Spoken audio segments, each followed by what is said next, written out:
Good morning, Kuhner country. Okay, my friends, it's one of the biggest cultural stories, not just in the United States, frankly, but in the world. Why? On Wednesday, just 2 days ago, Australia now effectively has begun the first of its kind in the entire world, a ban on those under 16 years old, tweens, teens, children, however you want to define them, anyone under 16 is now banned from using social media.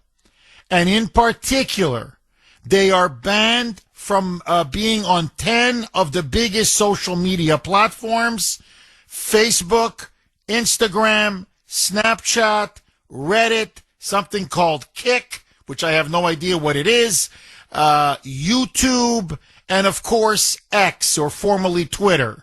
It is a comprehensive ban. It is now being implemented as I speak.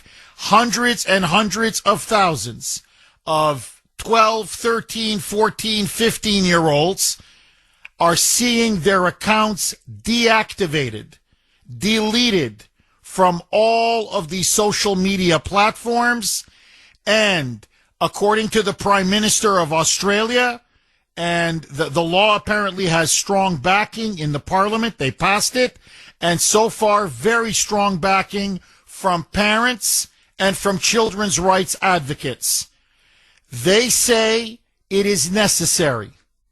It is necessary to stop the assault on our kids' mental health, to stop this sewage, this toxic pollution that they say is rewiring the brains of our kids and doing tremendous damage and ruining their childhood. As the Prime Minister said a couple days ago in Australia, read a book that's been sitting on that shelf for a while. Learn a new sport. Learn a new instrument. Try to make some real friends.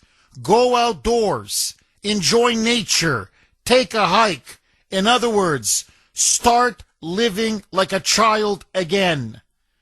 Now, the reason why, many of you are probably asking, Jeff. Okay, hey, if Australia wants to pass the first ever of its kind, first in the world, sweeping media ban, on social media ban, what does this have to do with us, A, in Kuhner country, and B, obviously in America? Many countries, including here, now are on the path to emulating what Australia has just done. Denmark now has come out and said within a couple of months they will have a similar law. Norway, a similar law. The European Union as a whole now says they are seriously looking at copying and following in the lead of Australia's footsteps. Malaysia now says they will do the exact same thing. New Zealand is going to do the exact same thing. And in Congress, there were recent hearings, and now many Republicans and Democrats, there is a bipartisan coalition forming where they're both saying we need to rein in children's access to social media platforms. And they like this ban in Australia. If you're under 16, 15 years old, 11 months, and 29 days, or whatever it is, you will not be allowed to access most social media platforms, especially the biggest ones that I just mentioned, from YouTube to TikTok to Instagram to Snapchat to X to Reddit to you name it, across the entire, to Facebook, all across the board. Now, the argument for doing this, and the reason why many, many people want to copy it, is that they say social media has been incredibly destructive. And they cite just several statistics. Number one, and I was surprised at this, This is a Gallup survey by Gallup in which even a majority of young people, those 16 and under, say that they find social media to be highly destructive, that they themselves would like to see some kind of, either a full-out ban or at least more severe restrictions, that it leads to loneliness, it leads to depression, it leads to cyberbullying, it leads to suicides, it leads to, according to statistic after statistic, children being exposed to some of the most grossest, vile, graphic content imaginable. As one teenager said, I went to school and there was a person who had been shot somewhere, whatever it was, somewhere on social media, and it was all over our apps, and I literally saw a man being shot to death on my phone, and it wasn't even the first class yet. And so there's and never mind the proliferation of pornography, and on it goes. So many children say they would like to see some restrictions, if not a ban. It's also now shown and proven to be extremely highly addictive, to the point that I get, this can't be true. But then Pew Research says they got the same numbers. Gallup says they got the same numbers. Polling firm after polling firm. So listen to this, and this is not unique to the United States. These numbers are very similar in Canada, Australia, New Zealand, all across Europe, in many places around the world, especially the developed world. 13-year-olds will spend, on average, 4.4 hours a day, not a week, a day, just scrolling and being on social media. Once they get to 17, it is then 5.8 hours a day. Hey, let's not quibble. That's almost 6 hours. 6 hours a day on social media. I mean, they're spending all their time in front of a screen.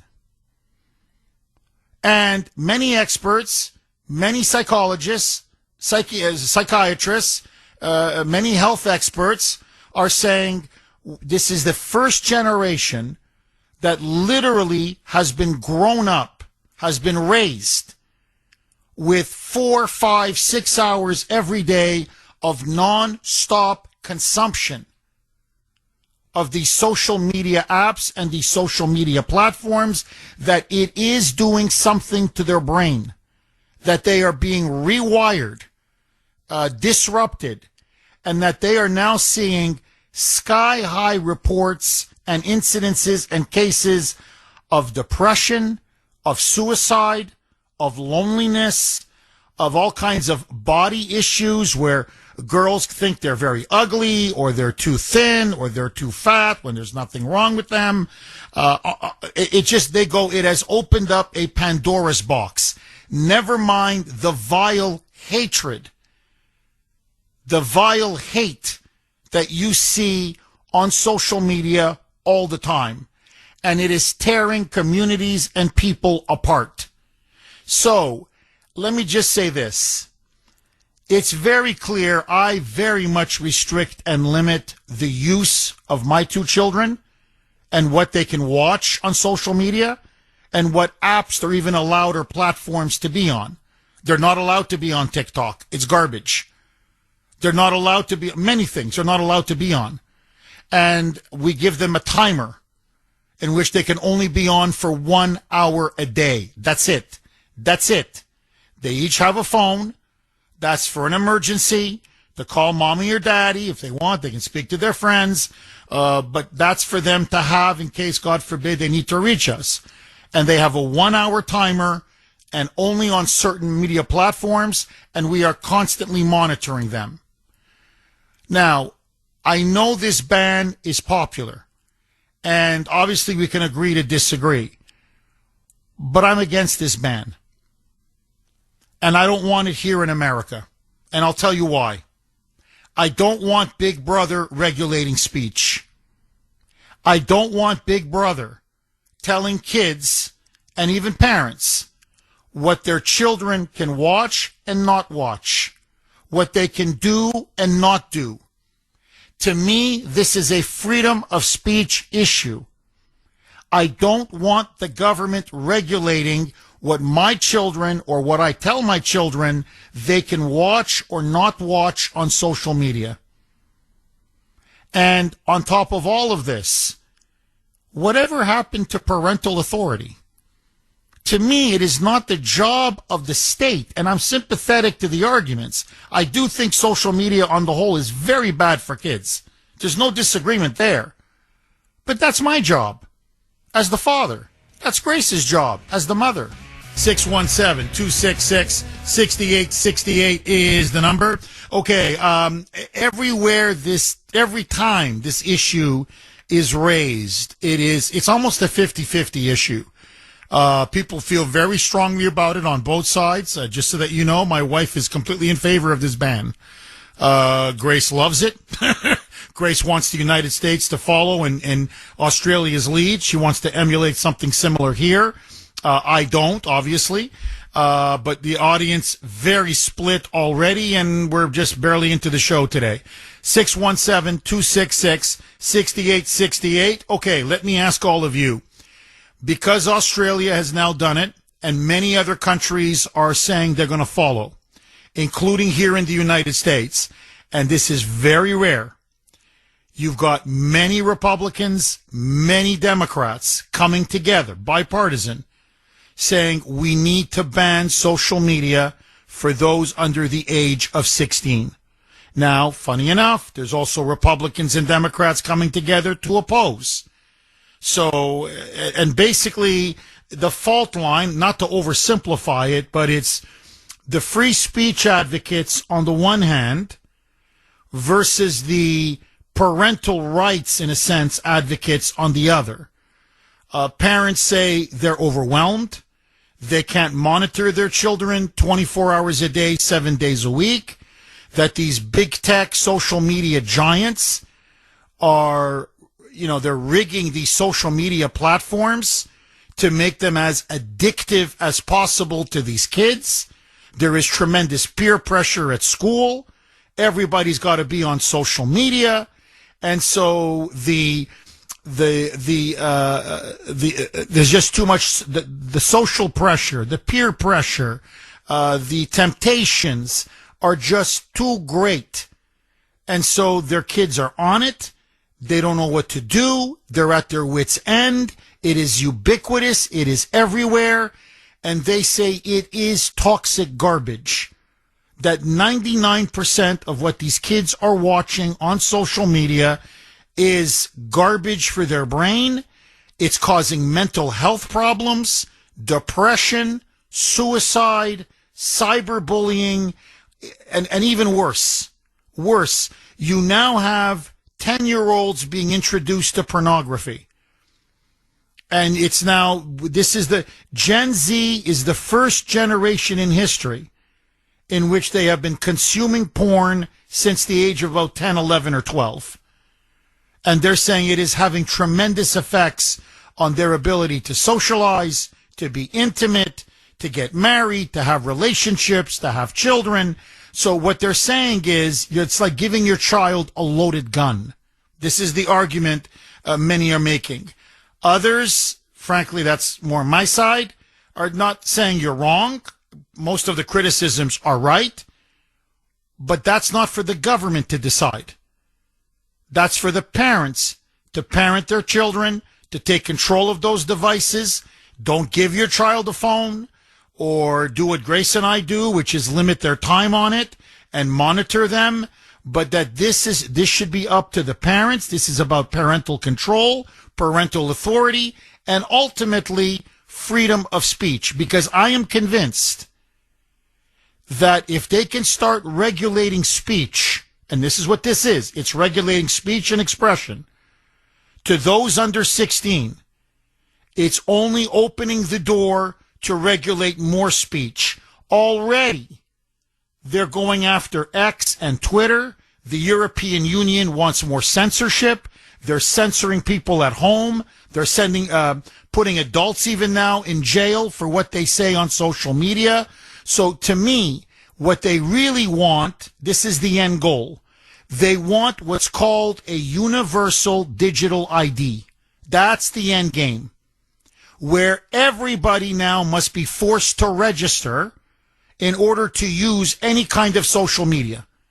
I use X. I do sometimes Facebook, but I primarily get my messages out on X. It's going to come to the point that they're going to want my name, my address, all of my information, and then only by using a universal digital ID, they can track me. They can track what I buy. They can track where I go. They can track what I'm looking at or reading on social media. To me, they are opening the door for a massive censorship regime. And this is part of the Trojan horse to do that.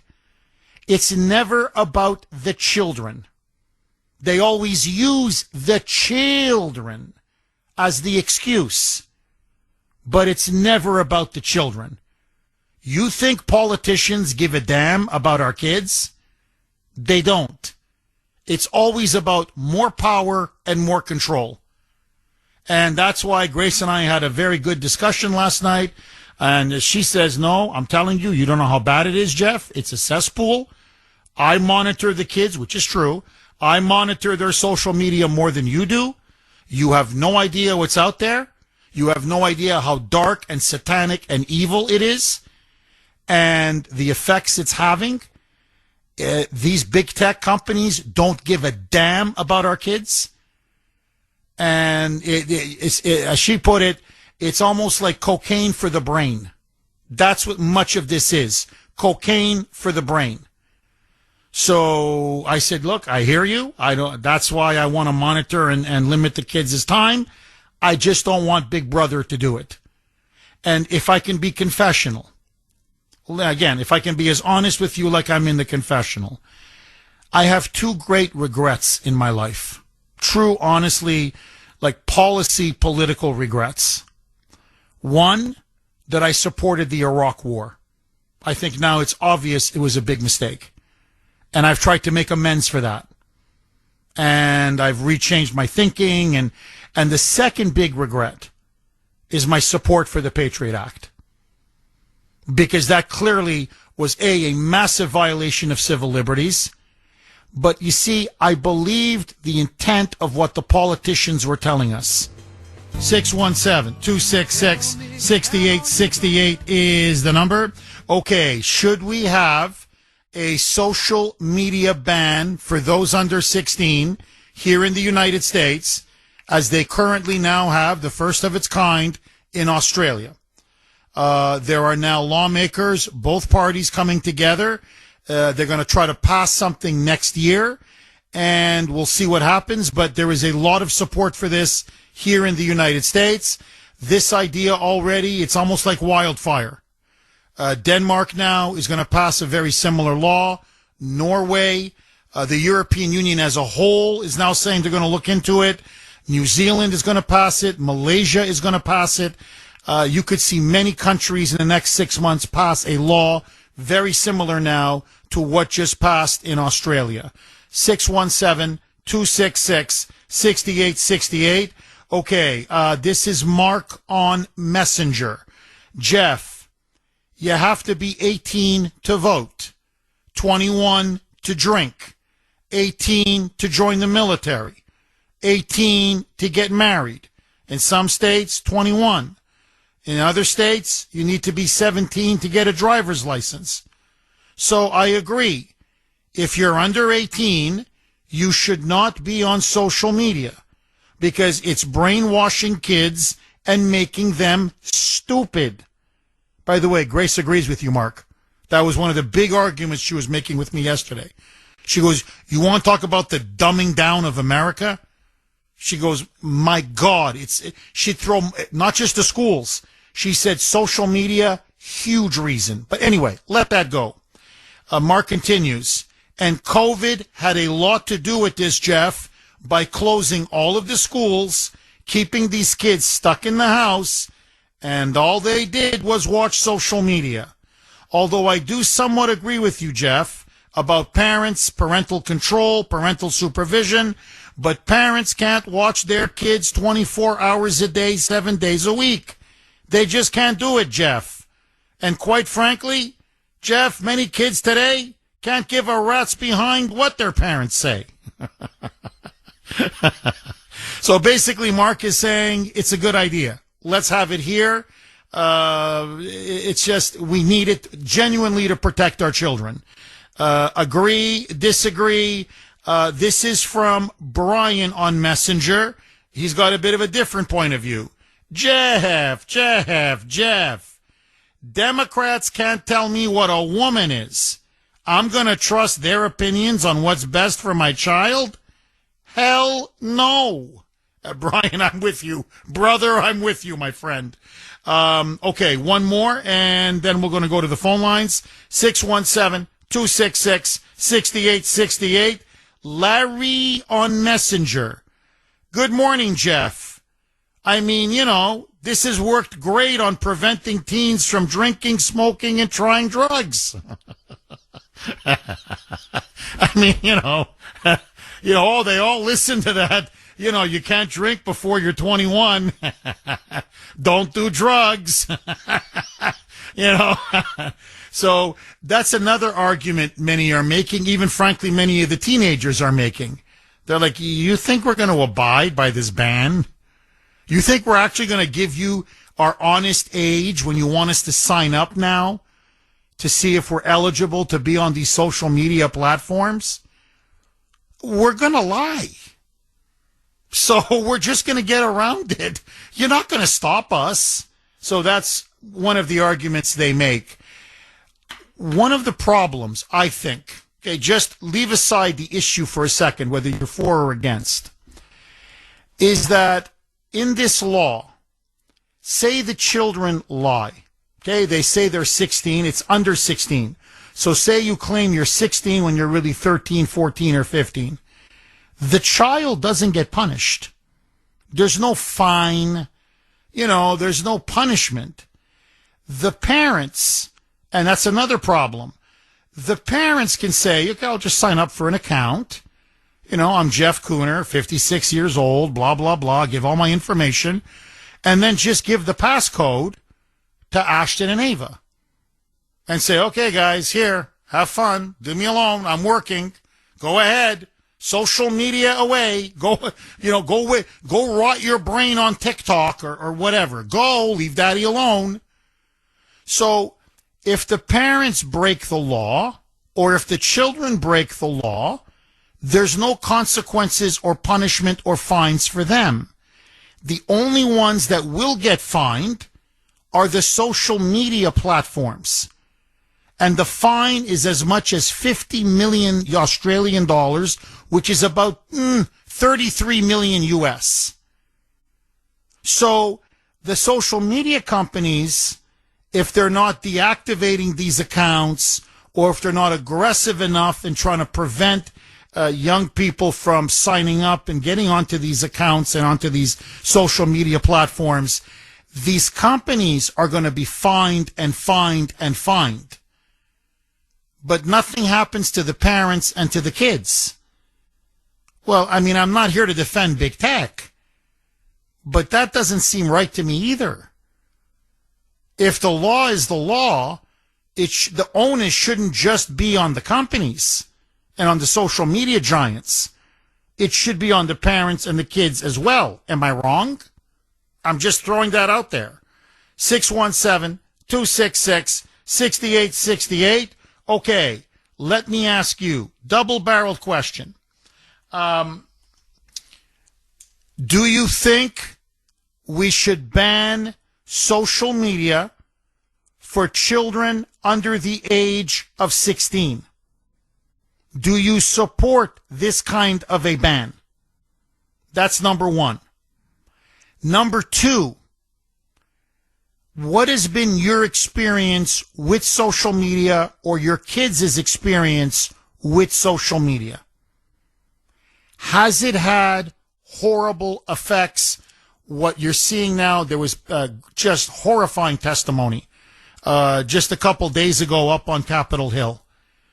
What the way certain groups online are taking advantage of children, underage children, and they're being victimized, they're being sextorted.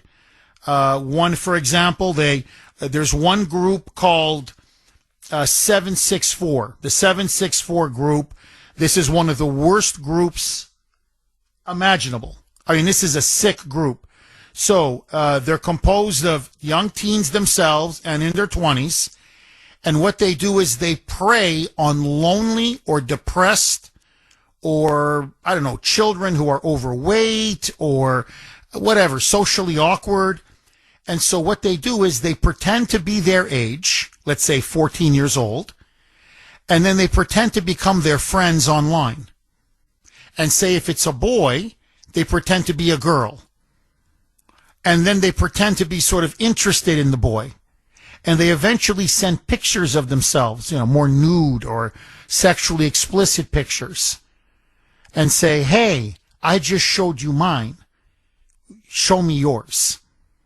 And of course, these poor gullible kids, desperate, they send them, a picture of their private part or a picture of them naked or whatever. And then this group, 764, says, ha, ha, ha, ha, we've got you with your weenie or whatever.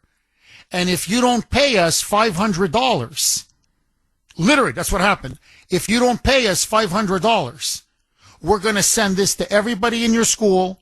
We're going to send it to your parents, to your relatives, and you're going to be the laughing stock of the school and your town. And a lot of these kids, for example, in one actual case, only had $30, couldn't pay the $500, got so desperate, committed suicide. And this is going on again and again and again. So I want you to listen now. This is Leslie and Colby Taylor. They're pushing for a ban, similar to Australia's. They are the parents of Jay Taylor, who committed suicide after being cyberbullied by this group, the sick, sadistic, satanic group, 764. They took advantage of his loneliness, and listen to them. Roll cut 30, Mike. They took advantage of Jay's loneliness and his kindness, and then they completely preyed on his insecurities. It's almost biblical in its definition of evil, what happened. Their boy committed suicide because he was a lonely boy, had a hard time making friends. He was young, very young, I believe 14 or 15. Don't quote me on that, but he was under 16. And they put someone out there and posed as his girlfriend or a girl interested in him. 617-266-6868 is the number. Okay, you can also text the Kuhner Man, 70470, 70470. Okay, my friends, I want to ask you, it is the Kuhner Country poll question of the day, sponsored by Mario's. Mario's quality roofing, siding, and windows. And it's already getting a lot of action. And just like I figured, audience is split. It's practically 50-50. All right, so let me ask you, should the United States follow Australia's example and ban kids under 16 years of age from social media? A, yes. B, no. And just to show you how tight it is, already, yes, 49.1, no, 50.9. So basically now it's 51-49. I predict it's going to be 50-50 the whole show. We shall see. Anyway, you know me. I'm a no on this. Grace is a yes. I don't want to speak for Sandy or Mike, but everybody is divided. Everybody's got different views on this. So you can vote on our webpage, wrko.com/Kuhner, wrko.com/Kuhner, Kuhn as in national ER. You can also vote via X, and I'm always active on X. My handle there, all one word, at the Kuhner Report, at the Kuhner Report, Kuhn as in national ER. Let me just read one more message, and then I want to go right to the blazing phone lines. It is from Michael, and I think Michael makes a very, very interesting point. Good morning, Jeff. Good morning, Michael. So, parts of our government are okay with kids under 16 having a sex change operation, changing their so-called gender. But the very same government now wants to draw the ban line for them with social media platforms? Because I'm telling you, the real goal, I believe, is universal digital ID. That's because you're logically, you're right. Their position makes no sense. Let's just take the Australian government, for example. This is a very pro-trans government that they have in Australia. They're all for 12-year-olds, 13-year-olds, 14-year-olds. I'm talking puberty blockers, hormone treatments, even full-blown, gender reassignment surgery, i.e. sex change operations, which are irreversible. Irreversible. We're talking genital mutilation. We're talking about hormone treatments or puberty blockers that destroy their ability, forgive me, to enjoy intimacy, sexual intimacy, for the rest of their lives. But all of a sudden now, oh my God, Facebook is too dangerous? Being on X is too dangerous? Watching YouTube, and there is a lot of garbage on YouTube, I agree. But, watching YouTube, whoa. They're hypocrites, and they're phonies, and they're frauds. Now, when conservatives say they're in favor of a ban like this, I listen. Because like my wife, I respect her. Because I know she really has the best interests of children. I know that. And I know many social, cultural conservatives, obviously, and children's advocates. These are the same parents who were complaining about, DEI in the classroom and, pornography being peddled to kids in class and the wokeism and the woke agenda and all of this. So, so those people, I listen and listen very intently and very respectfully. But when I hear Democrats now on Capitol Hill going on, about the children, I'm like, no, you forfeited your moral authority a long time ago. Agree, disagree? Okay. 617-266-6868. To ban or not to ban? That is the question, Kuhner Country. Lynn in New Hampshire. You're going to kick us off, Lynn. Thanks for holding and welcome. Good morning, Jeff. Hi, Lynn. I'm a teacher, so I have a kind of a firsthand perspective on this. Yes. So I have been a teacher before the smartphone and social media explosion. So I have seen the actual, by the way, I'm a conservative. I've seen the difference in kids.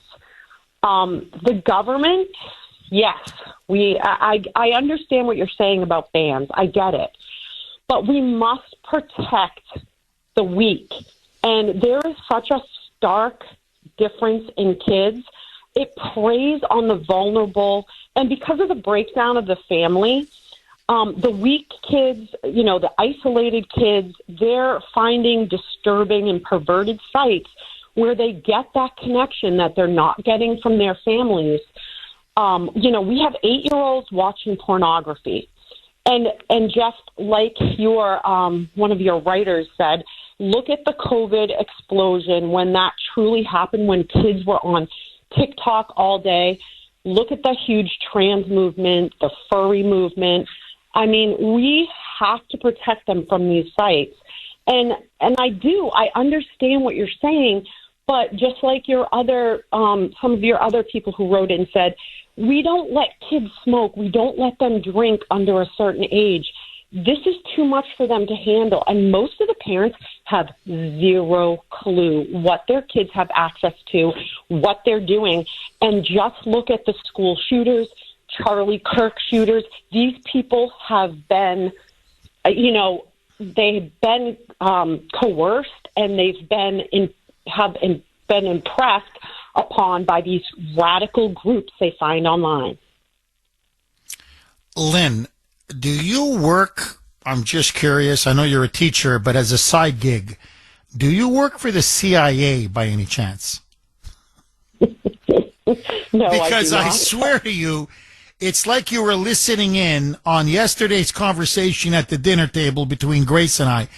Almost verbatim. I'm like examples even that you gave. It was Grace. I'm like, this is Grace. This is my wife.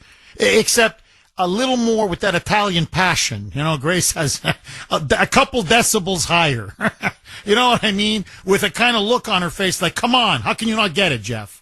But I'm like, this is my wife. This is Grace. Let me ask you this, Lynn, because obviously you're making very, very good arguments. There's no question. You said you knew children before social media and children after social media. What do you think is the biggest difference? What's the effect that social media has had on kids that have been inundated with it compared to the kids that you taught before who weren't always on a freaking phone or staring at some social media platform? They're radicalized. They're depressed. They are distracted. They've lost connection with other kids. They're not having their childhood where they're playing, where they're interacting socially. It's insane. It's really terrible. Do you think the kids, because now they're so addicted to these social media apps and these social media platforms, do you think that they will abide by a ban? Because what they're saying in Australia, not all, but many of the teenagers, they go, we'll get a way around it. Like, I mean, literally, what they're saying is everybody's wasting their time on this.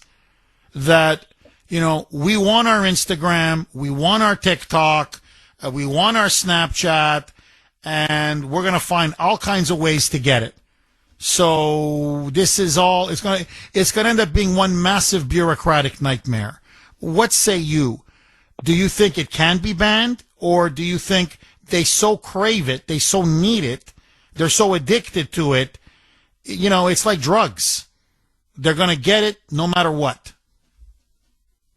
It's absolutely like drugs. They are addicted to it. So it's too late for the current teenagers. It really is. I'm sorry, but you're not going to change that. However, the middle school kids, the young kids coming up, it's not too late for them. And we can at least make it much harder. And at least then the parents have, sorry, that's, illegal. You can't do that. Instead of some of these parents who don't understand, who don't care, who don't have time, just allowing this. So at least it's one hurdle that they could possibly have. That's how I feel. Interesting. Lynn, very good call. Thank you very, very much for that call. And I heard many people make that argument. Grace made it, but even others, many others, saying, it's a big weapon in the hands of a parent in a good way, telling the kids, look, it's illegal. That's first of all, it wakes the parent up. Well, whoa, no, I'm sorry. No, Jimmy, you can't have that. Why not? It's illegal.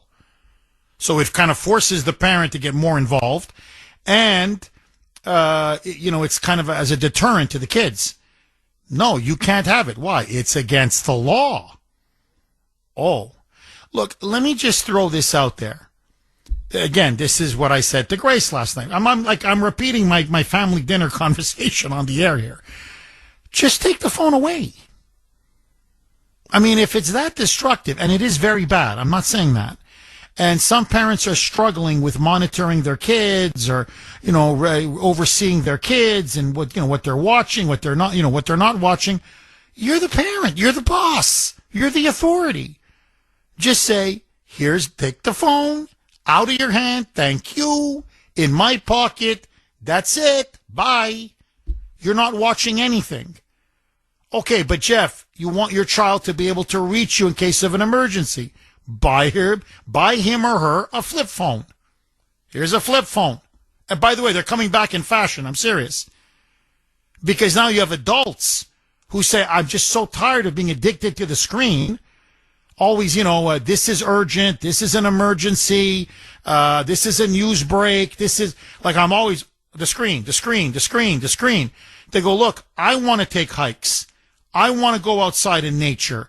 I want to have a social life. I want to meet and talk people.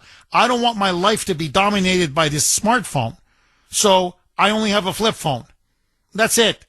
I can call and I can text. I can't do anything else. That's it. So forget the kids. Even now adults are going to the flip phone. So, okay, here's a flip phone. Here, flip phone. You need me. You know my number. What I'm saying is I hear all the arguments, but I'm just uncomfortable with the government, again, superseding what should be the role and the authority of parents. Parents have the ultimate say. If parents want to stop this, they can stop this. It's just they're letting the children do the parenting. The children say, oh, everybody at school has it, I have to have it. Okay. No. I'm sorry, you're not their friend. You're their mother and father. You're their guardians. You're supposed to watch them and take care of them. Well, I always say this to my kids. Hey, so if everybody was jumping off a bridge, you want me to say it's okay for you to jump off a bridge? No. The answer is no. I don't care if they all do it. What do I care? 617-266-6868. Anyway, just my opinion. Agree, disagree. Phil in Salem. Thanks for holding, Phil, and welcome. Oh, hi, Jeff, your favorite Croatian from the North Shore. Phil, my fellow Croatian American. How are you, buddy?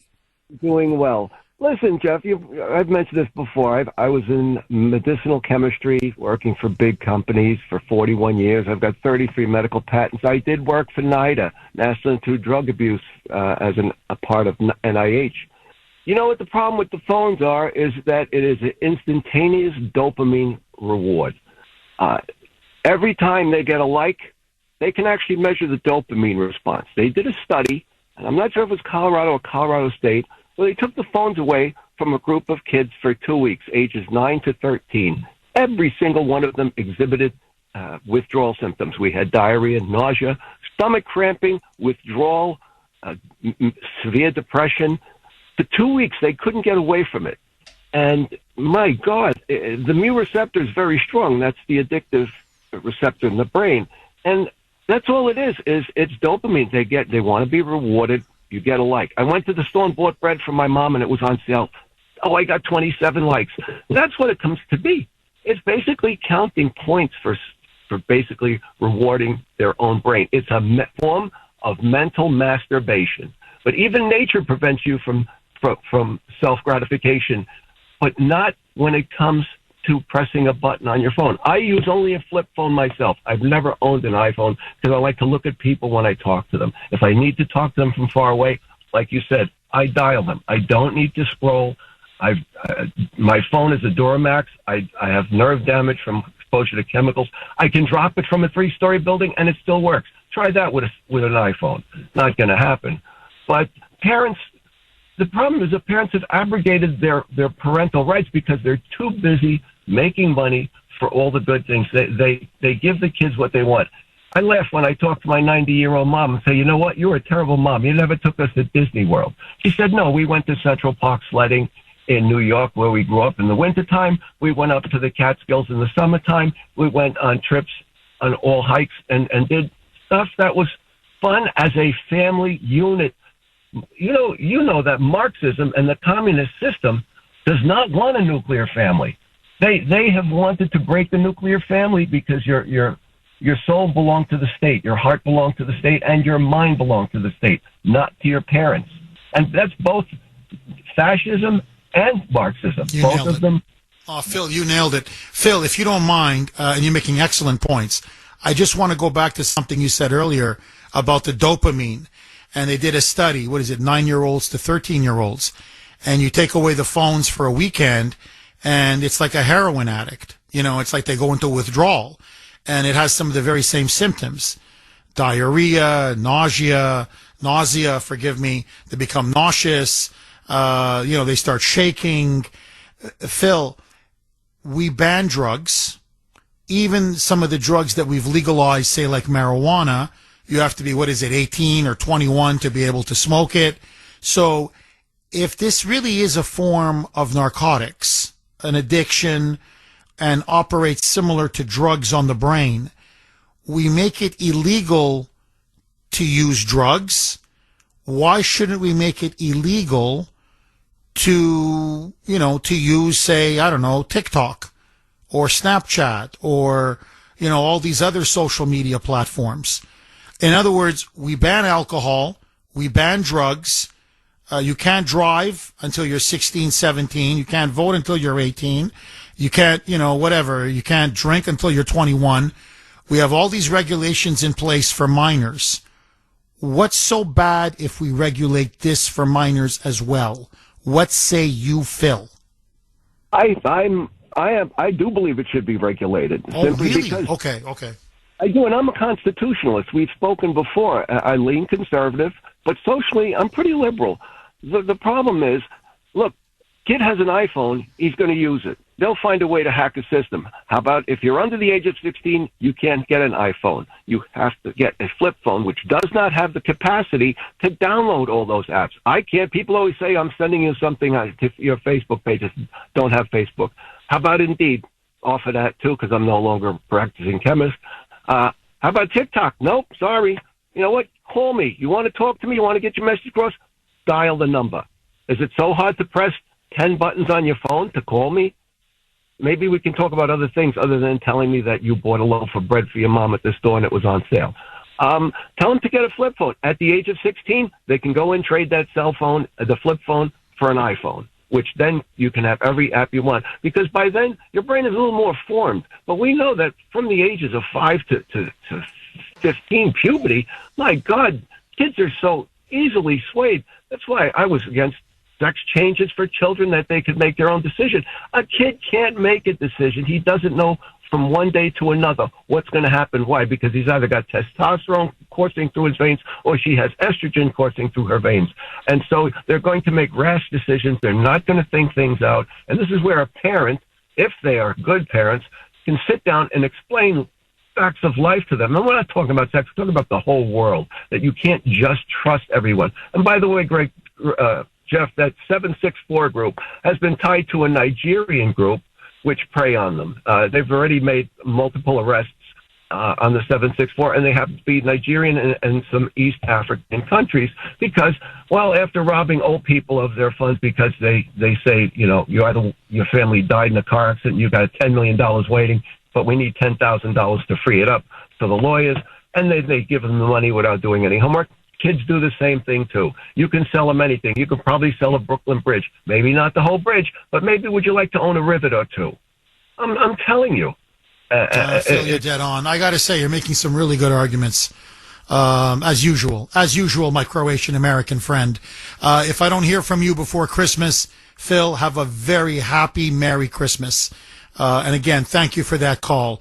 Okay, look, Phil, let's widen this out a little bit. Phil says, look, no, go even one step further. Ban them having an iPhone or a smartphone until they're 16. And then, they can trade in the flip phone for the iPhone when they turn 16, and they can get the Facebook and the TikTok and the Instagram and, whatever, the Reddit and the Kick and everything else now that, they want to ban from those that are under 16. In other words, treat it almost like it's a gun. or it's a form of, it's drugs, it's a form of narcotics, that it's bad, it's poison. So why would you want your child to even have access to that? Agree, disagree, 617-266-6868. Now, another argument that people are making, and you tell me what you think of this, is many parents, when they're pressed about, well, why do you allow your child to just talk to people on Facebook or on, whatever, Snapchat or Instagram or whatever? Would you take your child and put him in a room full of strangers and just let them talk to anybody? And most parents say no.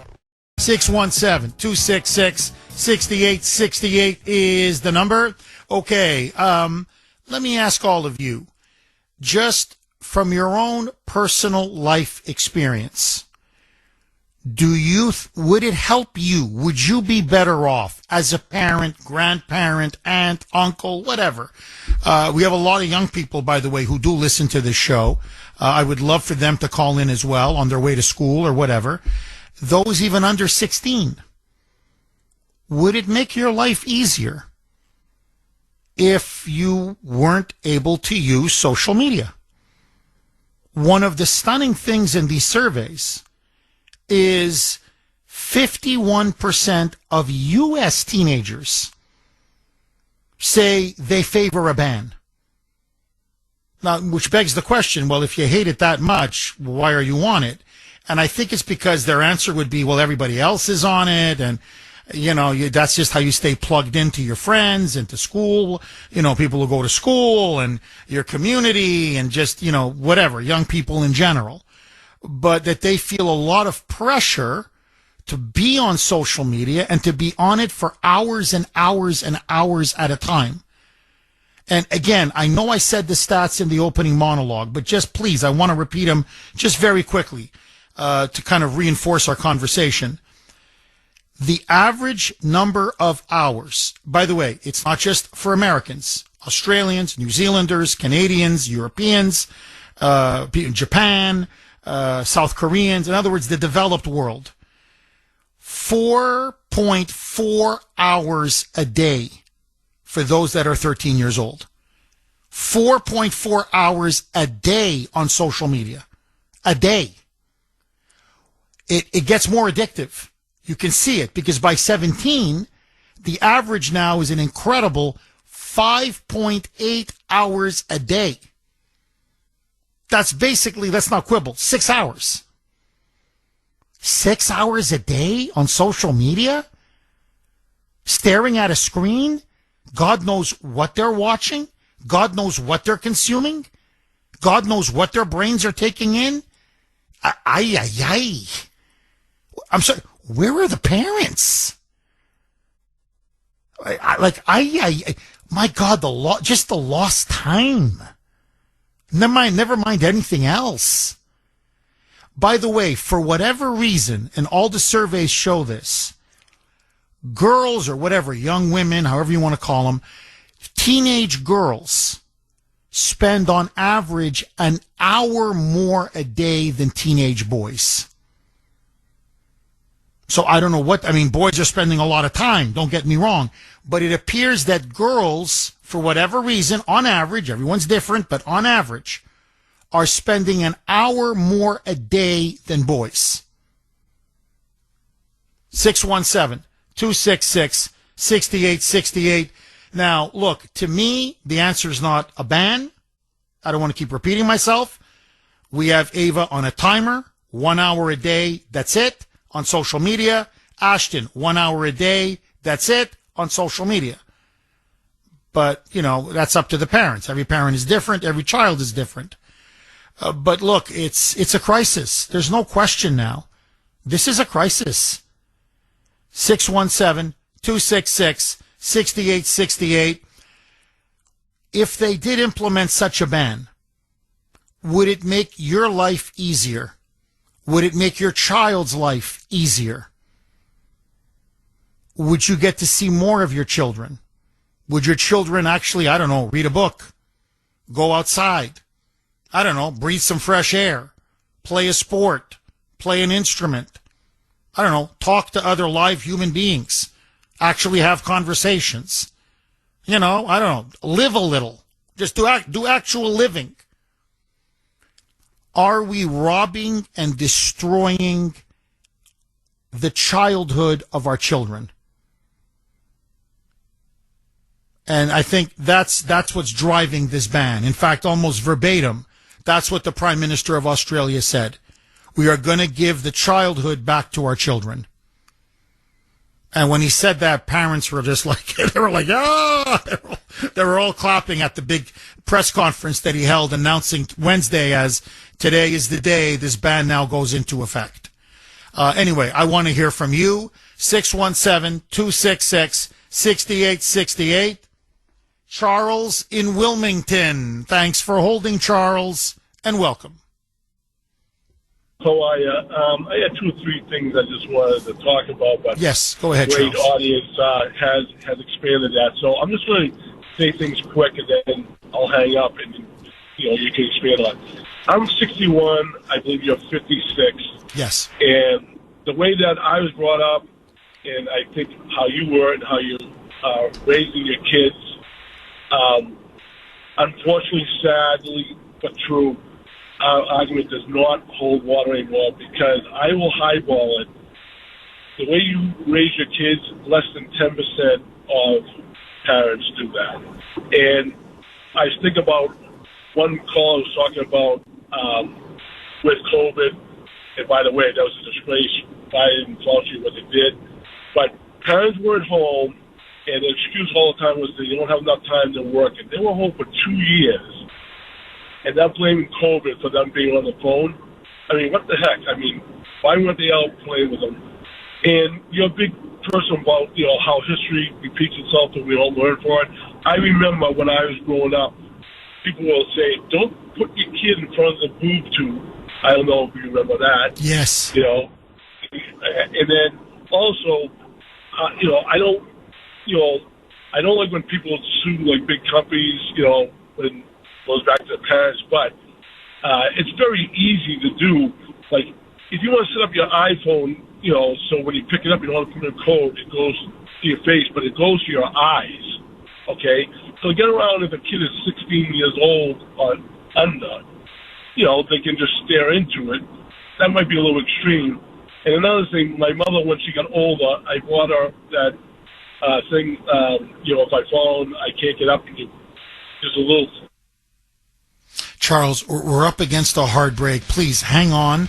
617-266-6868 is the number.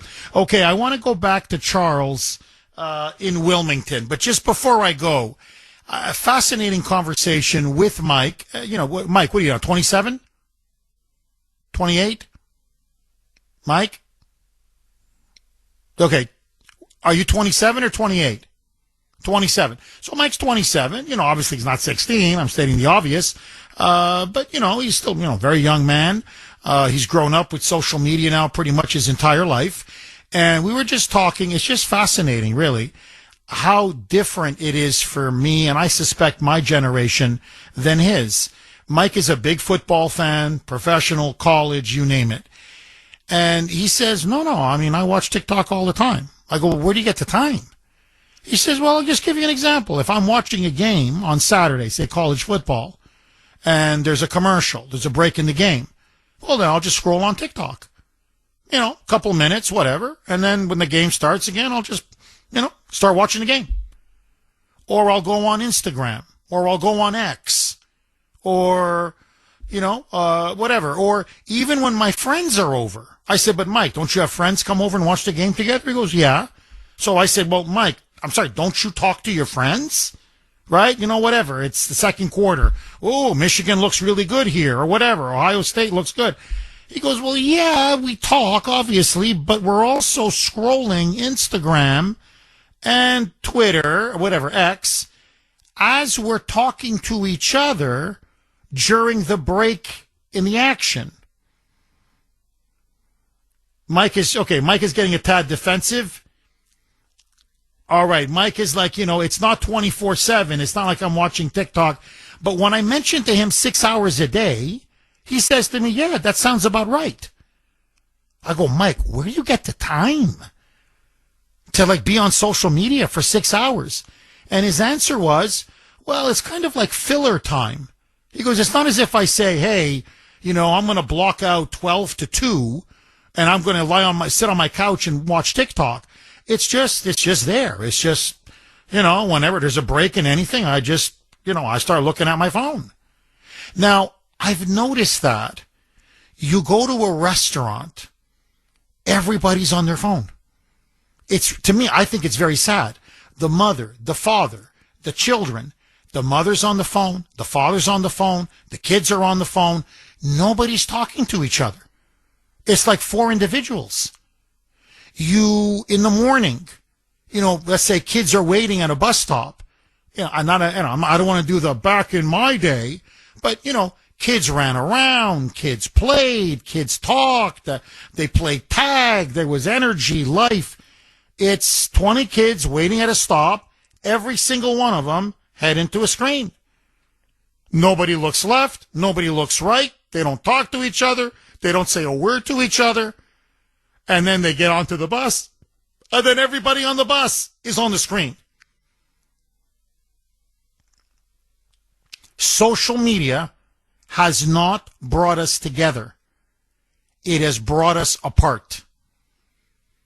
And we're going to see the long-term consequences of this. We're already seeing it. The isolation, the loneliness, the depression, the alienation, the lack of human connection. It's so obvious.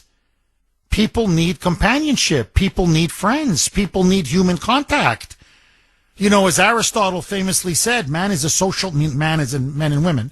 Man is a social animal. Like, we're born to be with each other, to interact with each other. And I think that's what Charles is getting at. He's 61, I'm 56. And he's like, does anybody go out and play anymore? Do parents even encourage their children to go out and play? Do they even play with their children? Notice you rarely see parents now playing with their kids. You can tell we're in the midst of a societal revolution. Anyway, just enough. I want to go back to Charles in Wilmington. Charles, please, you were on a roll. Pick up where you left off. Well, I mean, like you kind of just stole what I was just saying. Like any idiot with a pair of eyes. I'm shocked by when you told the stats today that people were like shocked by it. Anyone can see, just like you said, at a restaurant, kids are on the phone, wherever it is, here, there, whatever. And you said it's sad. Myself, I agree, but I also find it so damn rude. I think the parents should say, put your phone down. We're here to eat. We're here with your uncles, your aunts, friends, And then people talk about isolation. All the kids feel isolated, and that's why, they get preyed on. Yeah, I wonder why. Because there's no... Have you seen any kids out on the playground in the last 10 years? No. I haven't. No.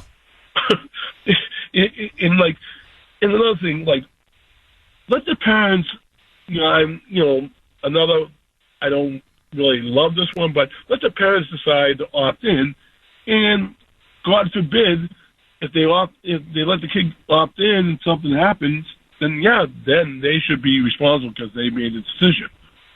And, kids can go, you can go to Walmart and get a throwaway phone, okay, or even a smartphone for $30, $40 with 500 minutes on it, and you can renew it for $25 every month. So like they said, the kids can get around it. Yeah, they can get around it. So you saying take the phone, your wife said, take the phones away. Yeah, that's a good thing. But again, it goes back to parenting. Okay, the parents want the kids on the phone because they aren't bothering them. And it goes back to COVID. Again, I know, a ton of people that work from home, and they will love it because they will say, I only really work about 3 hours a day.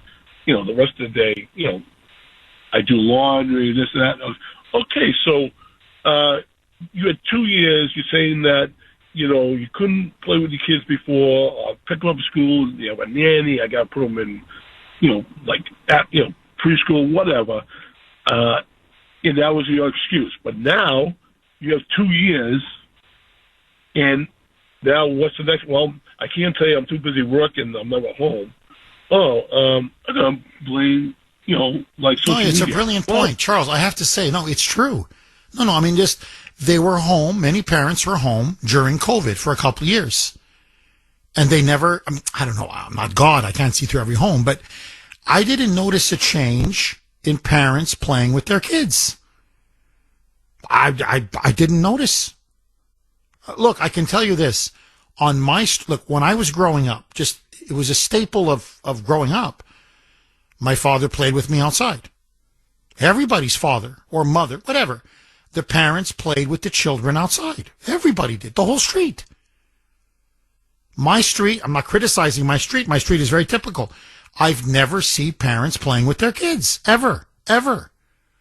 When I go to the park, I used to go to the park. Ashton's a bit older now, so we don't do as much. Frankly, he's into weightlifting now, so he's going to the gym quite often. But when he was a bit younger, we got a couple baseball gloves. We had a baseball. He and I would always throw the baseball. We were the only father and son throwing a baseball. Frankly, there were very few people at the park to begin with. But the few people that were at the park, they're walking the dog or whatever.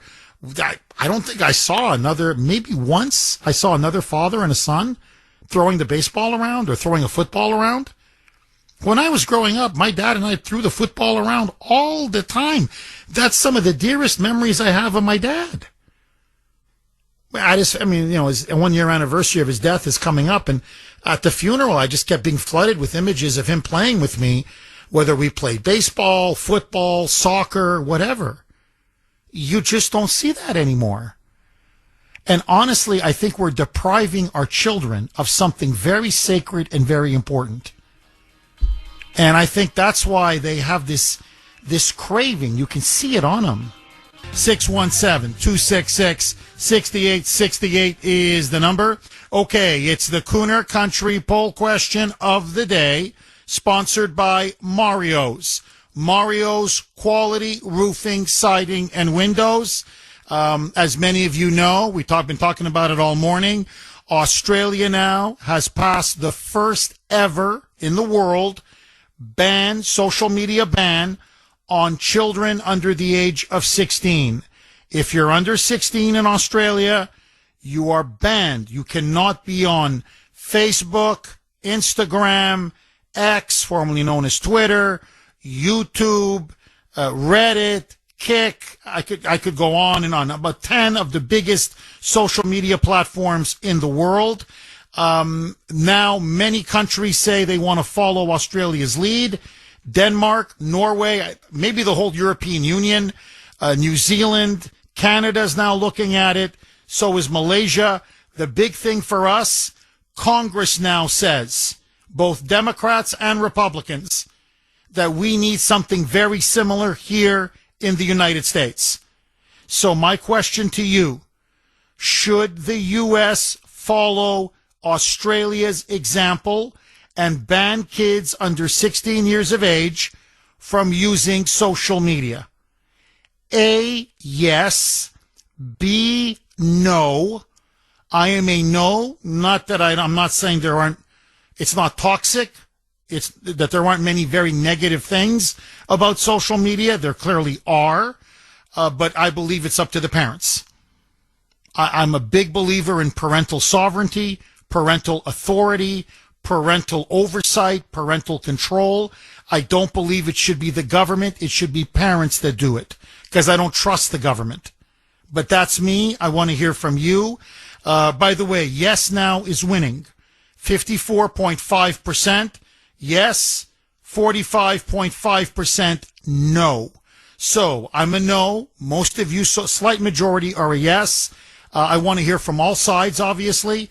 Anyway, you can vote on our webpage, wrko.com/Kuhner, wrko.com/Kuhner. You can also vote via X, one word, that's my handle, at the Kuhner Report, at the Kuhner Report, Kuhner. Let me ask all of you, has social media with your children, grandchildren, aunts, uncles, nieces, nephews, your family, everything that you've seen in your life, has it enriched you or has it been a real source of pain and trouble? Do you as a parent feel overwhelmed with your children's addiction to social media? And do we need to have more regulation and restrictions on social media use, just like we have all kinds of laws for drinking? You have to be 21 to drink, 18 to vote, 18 to serve in the military, most states 21 to smoke. So if we can pass laws regarding younger people for drinking, for smoking, for voting, for driving, 16, 17 in some states, depending which state, but 16, 17 years old, you can't drive, you can't drive if you're under that age. Why not for social media use? Now, my argument, a phone is not a car. Car is a very deadly weapon. You can kill people with a car. You don't want a 14-year-old behind the wheel because they're not mature enough to be behind the wheel. I could go on and on for many other things. But to me, yes, it's damaging. Yes, it's toxic. Yes, it's bad. It's a horrible influence. But in the end, we're still talking about social media, watching a screen, and consuming information. And that's why I don't like the government getting involved. But again, that is me. 617-266-6868. Eddie in Charlestown. Thanks for holding, Eddie, and welcome. Good morning, Jeff. Hi, Eddie. Couple of things I'd like to point out. This country has to get back to good family values. And with the phone, like you said earlier, there's separation, they're alone, they're not communicating with their fellow teenagers or whatever. When I was a kid, I was involved in organized sports, even organized Pop Warner, Mill Smith hockey teams in Boston. It's dwindling down. They don't have the participation like they used to. The playgrounds, I used to go to the playgrounds and go to pick up hockey, street hockey thing, or basketball, or football. And the parents have to keep their kids busy at all times. If they don't keep their kids busy and on top of them, they're going to go on the wrong direction. And thank God for my mother, growing up in Charlestown, a very rough community. I won't say all bad people. There's some very good people in Charlestown, but there's some very bad people in Charlestown. And if my mother didn't keep on me, and she had time to, because back then you could survive on one income. And my mother was on top of me and my sister, and we turned out good because she did her job. And today I see parents, especially young parents, I want to call them something, but I know people get easily offended today. But they lack two things. They lack common sense, and they're lazy. They don't want to stay on top of their kids, and that's why they go in the wrong direction, because they're not. And I realize a lot of these younger parents today, they do have to. It takes two incomes to support a family today. That's the unfortunate thing. But still, the bottom line is you bring someone in this world, it's your responsibility to make a good life for them. Not just bring them in the world and let them go on their way, because that's not doing your job. And that's all I have to say I about agree, that. Eddie. I completely agree. And look, let me just piggyback off of what you're saying. I got to be careful because it's my son, and there's a lot of very dangerous people out there, really hateful moonbats, and they'd love to hurt me by hurting my son. So I don't want to give the name or the location, but he's 15. He wants to work. He really wants to work. He's dying to get a job. I'm like, Ashton, you're going to be working your whole life, son. Take it easy. And like, come on, enjoy your childhood. No. I said, come on, enjoy your teenage years. So anyway, you can only work in Massachusetts with a few exceptions, but for the most part, until you turn 16. So he's going to be 16 in about 3 months. He's working at a gym. He's interning, I guess, is what you can call it. Anyway, he's at a gym. They're going to give him the job. They said they love him so much. He's such a great, he's very good with the kids, that when he turns 16, the job is his. But they'd like him to do a little interning so he knows the job, and then boom, on day one, he's ready to jump in. So he now works at a gym with other trainers, and they're working on young kids. Their parents come in, drop them off, or they're there watching them. And these are kids, now this is very important, 6, 7, 8, 9, 10 years old. That's it. And they break them up into little groups. What's the point of my story? All of them are on social media. Ashton says to me, the parents are there, and all the kids are staring at a screen. They all have a phone, even the 6-year-olds. And he says what shocks him the most, in fact, he just told us a horror story last night. This was last night. There was a mother with a daughter who took the phone away from the daughter. The daughter was 8 years old, and said, okay, you got to go exercise now. There's a 50-minute exercise class. And then said, I love you to the daughter, gave the daughter a bottle of water, and said, here's the bottle of water.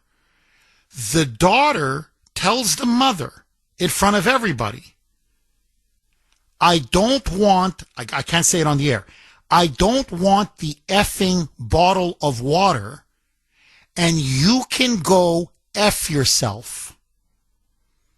That's what an 18-year-old, that's what an 8-year-old told the mother to her face in front of everybody in the class.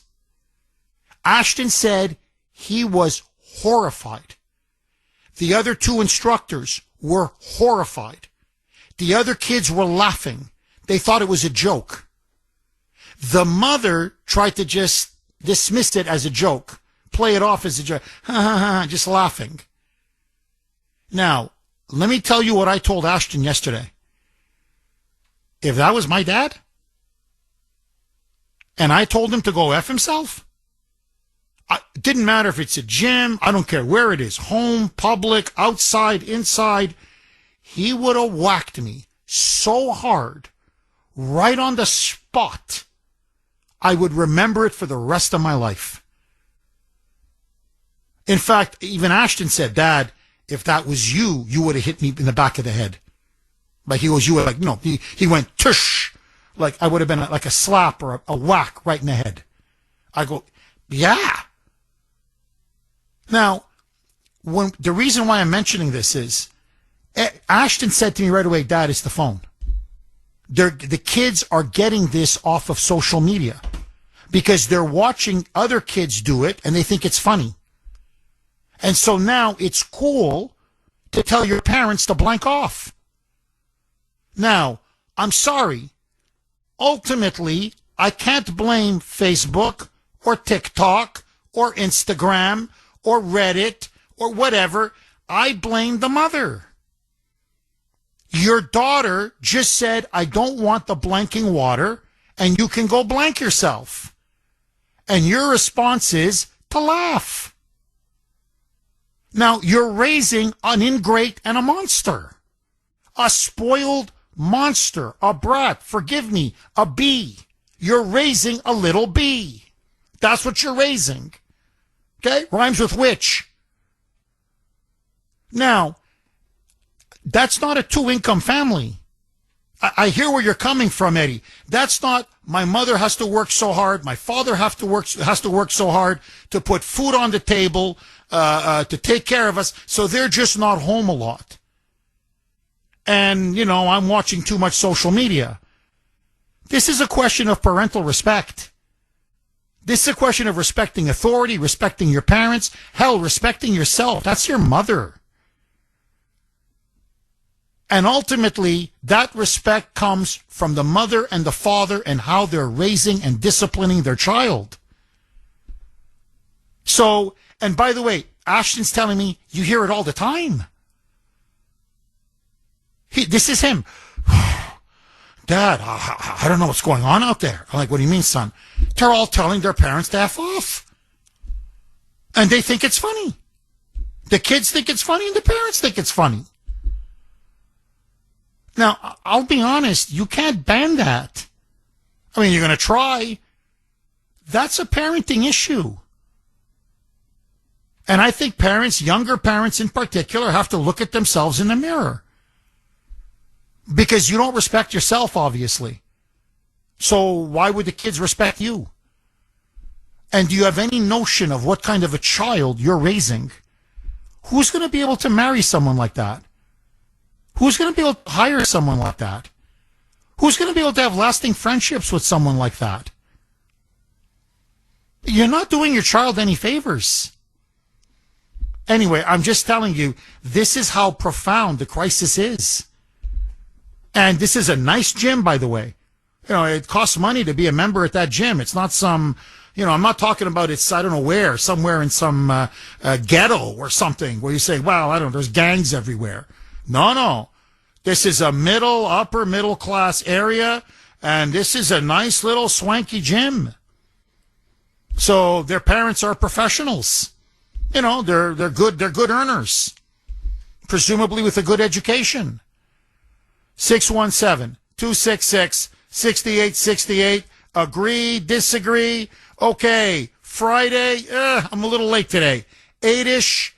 You know what that means? Caller of the week, Kuhner's Call Log. It's time for Kuhner's Call Log, where we showcase our favorite caller from the week. I can hear you. Can you hear me? Thanks for holding, Jeff. I'm down here in Florida, live relatively close to my dad. I have a sister, a real moonbat sister, lives out in Santa Barbara, California. She had not been out to see my dad for Christmas or Thanksgiving for many years. All of a sudden, she decides to come out for Thanksgiving. So she communicated that with my dad, and about 2 weeks before Christmas, we really didn't get along because she's hardcore left, I'm hardcore right. And so he knew there was friction in the family, and as most parents, their dream is to have their kids get along and, you know, socialize and all of that. And he realized there was some tension there. So he says to me about 2 weeks before Thanksgiving, so Pam just notified me she's going to be out for Thanksgiving. Would you be willing to have dinner with us? And he was expecting me to say no. Me and my wife said, sure, that would be great. He was so happy. And we said, okay, Dad, we'll see you next weekend. 3 days later, I get an email from him. Unfortunately, your sister does not want to have Thanksgiving with you. She does not want to socialize with you on a personal level. However, she will still communicate with you by email on personal matters. My point here is if you're on the right, you make sacrifices. You're not a narcissist. You do good things for other people. I stepped over my shadow for the benefit of my father. These people can't make one sacrifice for anybody to make somebody else happy. It's all about them and nobody else. These people are all one way. They name streets after one way. Be here every weekday on the Kuhner Report between 6 and 10 a.m. And next week, it could be you on Kuhner's Call Log. Please, don't be a stranger. Call again. That was a phenomenal call. I got to tell you, it was a heartbreaking call. But it was authentic. It was from the heart, and everybody can relate to it because we all know how the Moonbats are, how intolerant they are, and how they place politics and ideology above family.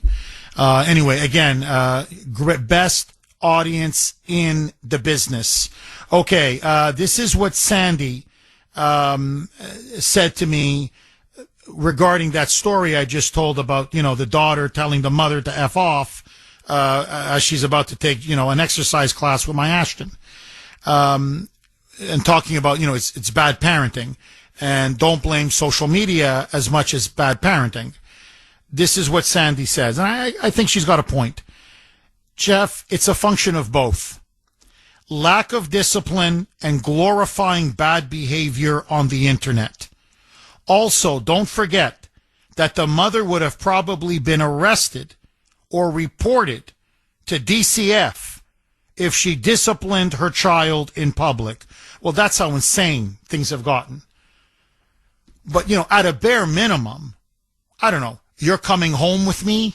Hey, young lady, get your ass into the car. You're coming home. Okay? We're going to talk to daddy about this. In other words, you're in trouble.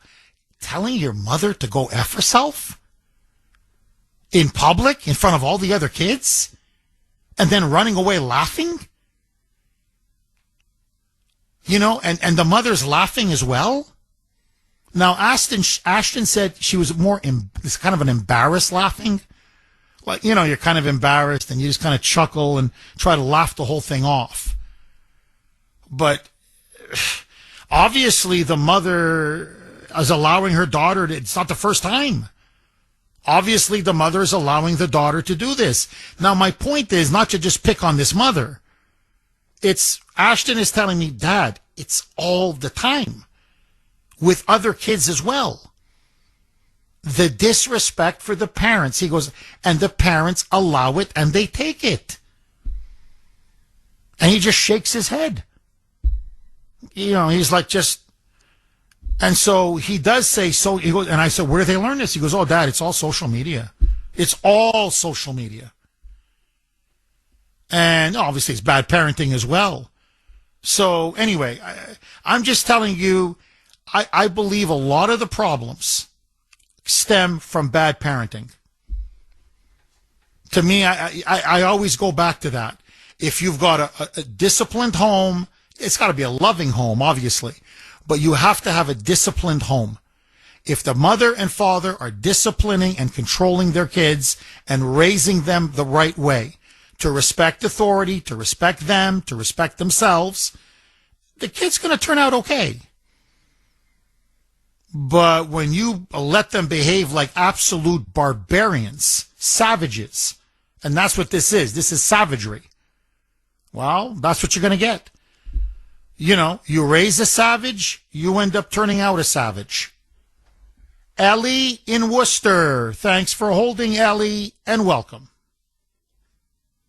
Hello, how are you doing? Good. How are you, Ellie? I'm just going to switch phones here because I got a buzz. Go ahead. Ellie, what's on your mind?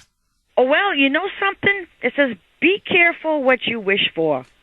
Because this is like a Trojan horse trying to muzzle its way in. They're going to use the children as the excuse, but it's like, who started all this anyway? Governments and corporations and stuff like that. Now, my thing is like, there's good and there's bad on the net, of course. Really bad stuff. There's good stuff.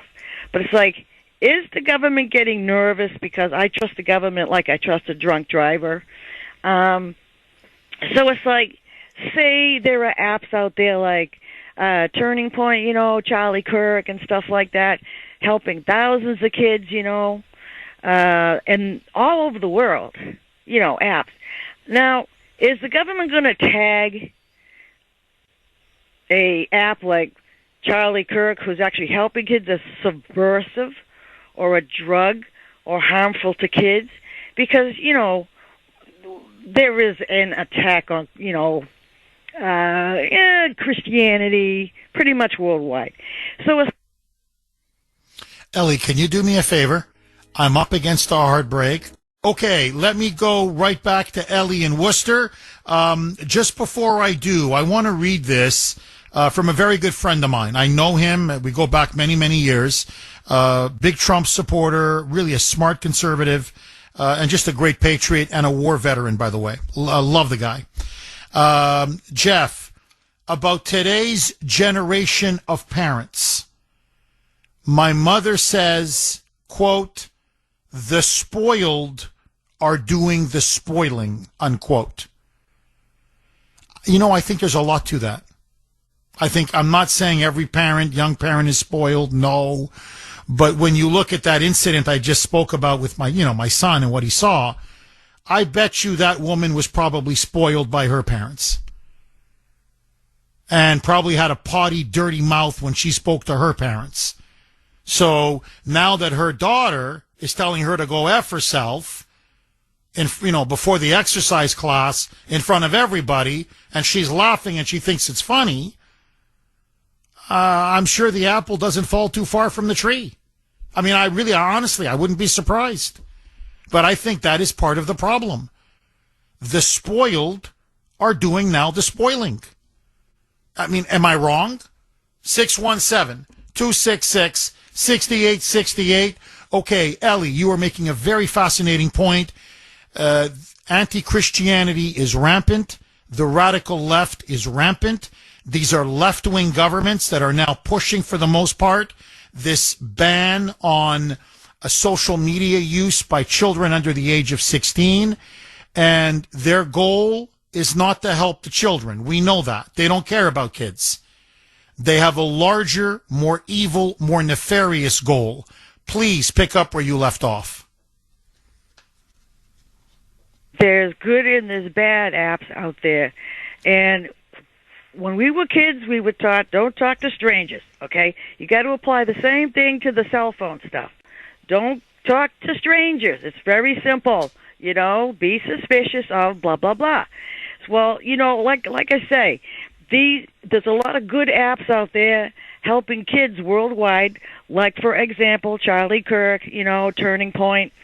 I think that it's probably they're not protecting the kids from evil. They're protecting them from the good, the truthful apps out there that are actually helping kids. Because Charlie Kirk got really popular, and I think that it scared the governments. And we know how Australia and Canada treated people during COVID. They treated them like criminals, and they did it here too. You know what I mean? Like even doctors. Simone Gold thrown in prison trying to warn about the mRNA shots. They use this to stop the truth. It's a foot in the door. It's a Trojan horse. So be careful what you wish for. It's a Trojan horse. Are they going to protect the kids from apps that confuse children as to whether they're male or female so that they can pump them full of drugs and confuse them even more? Are they going to stop those apps? No, they're not going to stop it. You know what I mean? So it's like, remember what happened during COVID. Remember what happened to pastors getting shackled, thrown in prison, innocent people. This is just a Trojan horse. Oh, I'm with you. I'm with you all the way. Ellie, look, I'll never forget COVID till the day I die. Remember what they said, 2 weeks. Just 2 weeks. Remember that? To flatten the curve.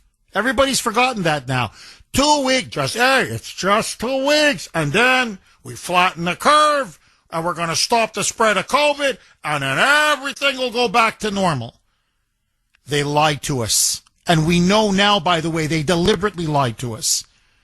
So, no, look, here's what's going to happen. Already, this is what they're planning in Australia, Denmark, Norway, the European Union, Canada, and this is what they're talking about in Congress. Okay, you're not allowed. You're 15 and under. You can't have a social media account. Okay? If you had one, it gets deactivated. Now, let's say you don't have one, you got to get one. Well, now you have to register. You have to register with the government. That's the plan. Now, they start you at 16.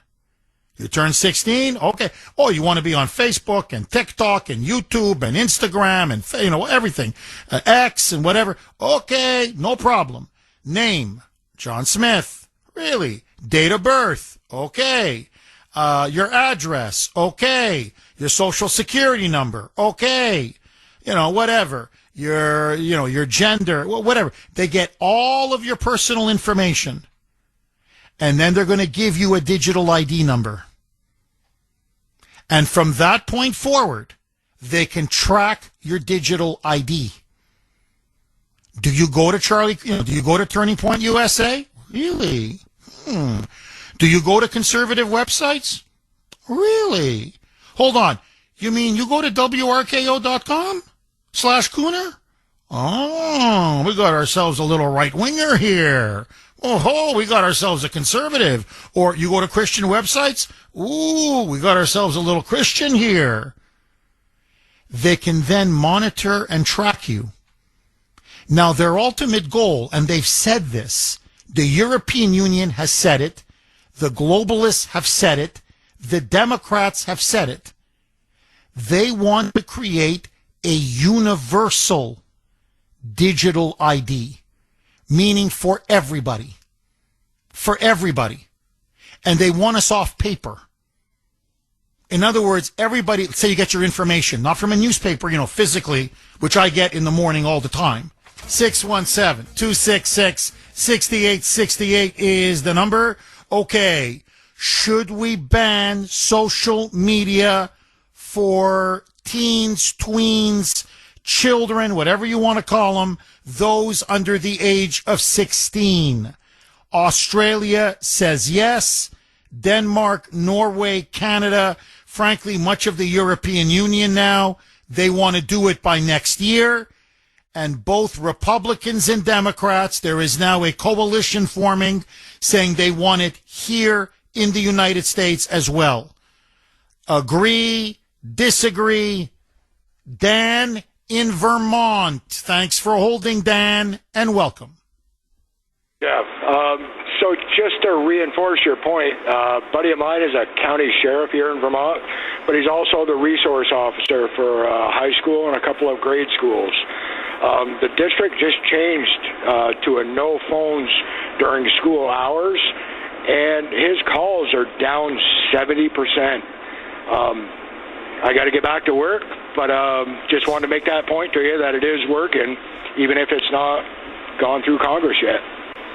Dan, would you prefer that we do it like this on a school-by-school or school district basis than rather have Congress pass a blanket ban? No, blanket ban, because I brought kids up, through before pre-cell phones and then after media, and I saw a big change, especially when they went into middle school. When they went into middle school, I really saw a change in their behavior as far as, like you were talking about, back talk to their parents and things like that. The disrespect, ballooned. So you be in favor of a ban, Dan? Absolutely. 100%. Not 100%, 1,000%. Interesting. Dan, thank you very much for that call. 617-266-6868. Victor in Maryland. Thanks for holding, Victor, and welcome. Good morning, America's talk show host. Thank you, Victor. Buddy, I got to ask you, what do you make of this? Does Victor in Maryland support a ban, or do you think it's a violation of free expression and freedom of speech? I would like to see a ban. Now, I want to tell you a little bit about myself. When I was 10 years old, my father gave me a radio for Christmas. And being blind, well, I had a little bit of vision back then, but I stumbled across WEEI, and I heard an episode of Gunsmoke, and I was fascinated. And I used my imagination, what Marshall Dillon was doing, running down Front Street to catch so-and-so. And then I would listen to another show, Yours Truly, Johnny Dollar. All these shows were on at the time when I was 10, 11, 12, 13. And I had WEEI from like 3 o'clock up to 7 o'clock listening to these shows. The problem is, these kids today have absolutely no imagination. And I was at a neighbor's house, and I was talking to the mother, and the 10-year-old kid was playing with his phone or something. And I was telling her what it was like when I was his age and how I used my imagination. I wondered, I would be listening to the Lone Ranger, and I can imagine the Lone Ranger and Tonto capturing the bad guy. And then they had children's radio shows that I would stumble on. You can go on various websites like Tune In Yesterday or Radio Once More, and you can hear these old radio shows. I think it would do the kids a lot good to just sit there and listen to the radio shows and imagine what's going on. You know, Victor, I think if we even tried that, they are incapable of doing it. Their brains have been so sad. I mean, by the way, I so agree with you, and I'm going to get to that in a second.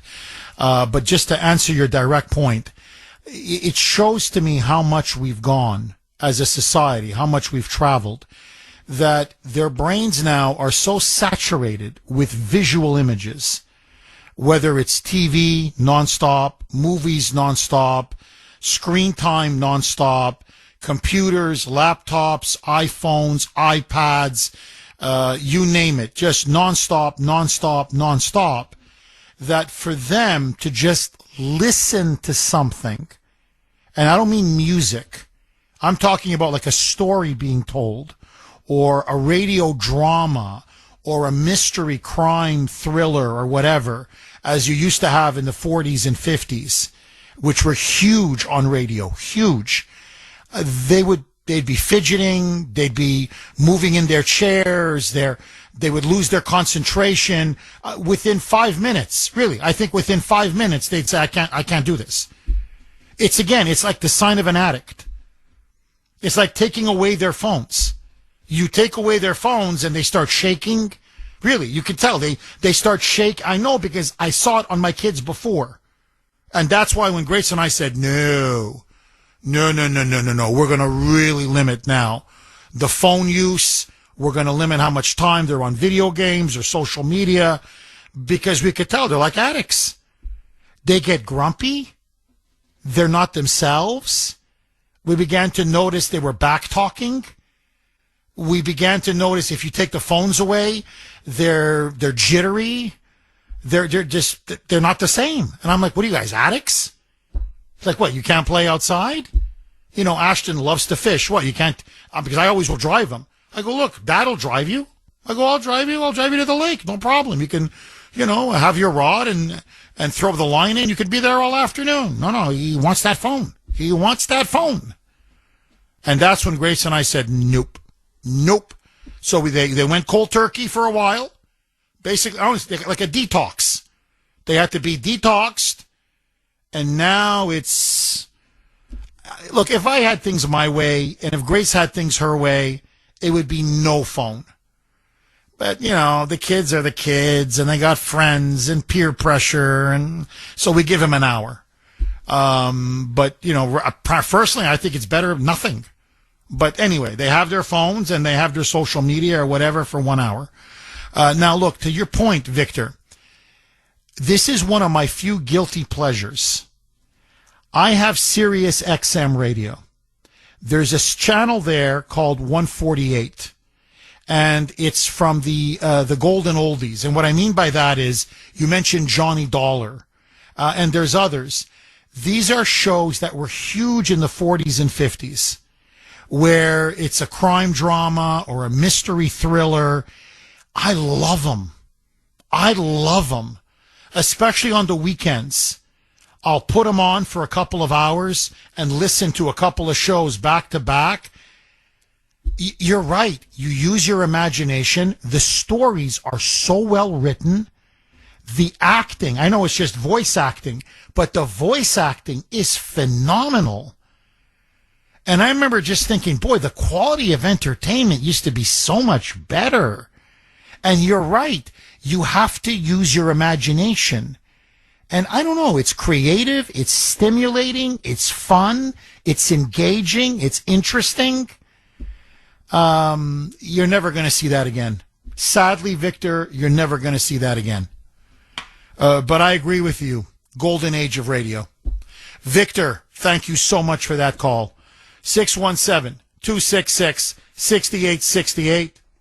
Chris in Plymouth. Thanks for holding, Chris, and welcome.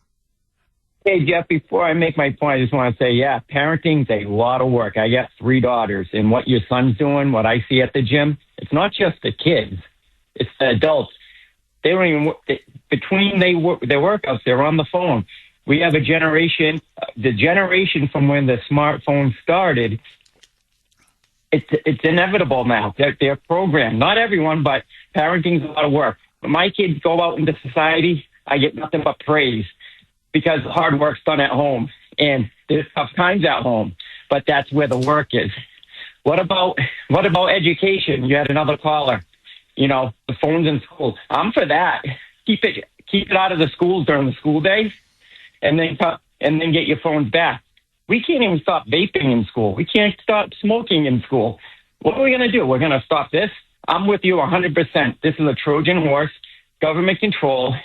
To do anything in this world is work, and we are the last country of freedom that wants to be taken away from because all these other countries don't have it. Chris, can you do me a big favor? I want to ask you a question about you and how you raised your 3 girls. Chris, please hang on. I'm up against a hard break. 617-266-6868 is the number. Okay, let's go right back to Chris in Plymouth. Chris, I've got to ask you, as someone who's done a very good job, and really, God bless you, raising your 3 daughters, because I know there's so many temptations, there's so many pressures, especially now on a family, on parents, on a father, on mothers. It's very, very hard. You said something about you've noticed it as well with not with your daughters to you, but when you take your daughters somewhere, that her peers or, people that she knows or that your daughters know, that her friends, colleagues, whatever, that your daughter's friends or colleagues will be bad-mouthing their parents or their teachers or people in authority, that there's complete and utter disrespect now, and that so much of this is coming from social media. Have you ever seen anything with your daughters in terms of them telling you or you witnessing them, say at a ballet class or a swim class or a soccer class or whatever activities you take them to, where their peers or friends are telling their parents to F off, or telling the coach to F off, or telling some, elder person or an adult to just go blank themselves, and they think it's funny? Have you ever seen anything that bad? I haven't seen it to that extreme, but close to it. Maybe not, using cuss words or whatever, but disrespect to the parents and parents not doing anything. Like if that was my kid, obviously in public nowadays, I would have just grabbed my daughter and moved on. It's like we have an enabling society now. You have to put the work in and be present with your kids. And I think that the schools can do that, but instead we do the opposite. Let's educate. We're the biggest education country in the world. You have to pay attention. What's going to happen after 16? So your son, my daughter's 16 now. Now it's up to them to make decisions on this. So can they get reinfected? Now it's their responsibility. It's not going anywhere. We had cassette tapes. What did we put, a warning label on cassette tapes and CDs? What did that do? I used to DJ school dances at elementary schools and all this. And hey, you're playing the swear words. No, I'm not. I have all these songs are edited. They know the swear words. There's no getting around this. It's about putting the work in. And I think this has created us to be a lazy society even more and more and more. And that's where, the Trojan horse of control comes in. You have to put the work in, and there's just a lot of people that have a hard time. We all come from different socioeconomic levels. How much work can parents put in versus other parents put in? And now we're going to have the government magically hold everyone's hands. You got to put the work in. And back to what I'm saying, freedom comes with responsibility. We're the only country that has all the freedom in the world. Amen. Chris, again, I'm sorry, I don't mean to harbor on this point, to go on about it, to harp on it. But I'm just curious. Do the parents laugh like the way Ashton described it to me? The daughter says F you or whatever, go F yourself or whatever, and like, ha, ha, ha, ha.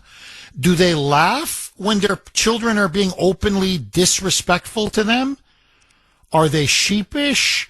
Are they a little embarrassed, but they just don't do anything? Or do they just shrug it off like, hey, this is just no big deal? What's generally the response of parents that you've observed when their children are misbehaving and insulting them? Finding a way out because they don't know how to do it. If that was my wife or myself, that would have been a spot of grabbing the arm, let's go, we're out of here, and we're going to have a conversation in the car and back home. That will never happen again because obviously, yeah, back in the day, you could have smacked your kid in the back of the head and made an example in front of them, but pulling them out of the situation right away, that sets an example. Wow, that kid's in trouble. But these parents just stand there and you're the parent. You don't get disrespected by the children, but it's almost like the children are getting powerful now. Or, in these other freaking, Marxism and all that, empower the children. We'll just go get the police and get you parents. That's what we don't want. No, the parents are the parents. Oh, you nailed it. Oh, you so nailed it. Chris, my brother from another mother. Chris, thank you very, very much for that call. Grace would have grabbed him by the arm, maybe even by the ear. I'm not kidding. Like if something like, they would never do it, but let's just say they did do it. And I would be, what did you say? I'd be either, come here, young man, or come here, young lady, out. We're going to the car right now. Move your ass. And of course, all the kids would be like, ooh, they're going to be in trouble. You have to.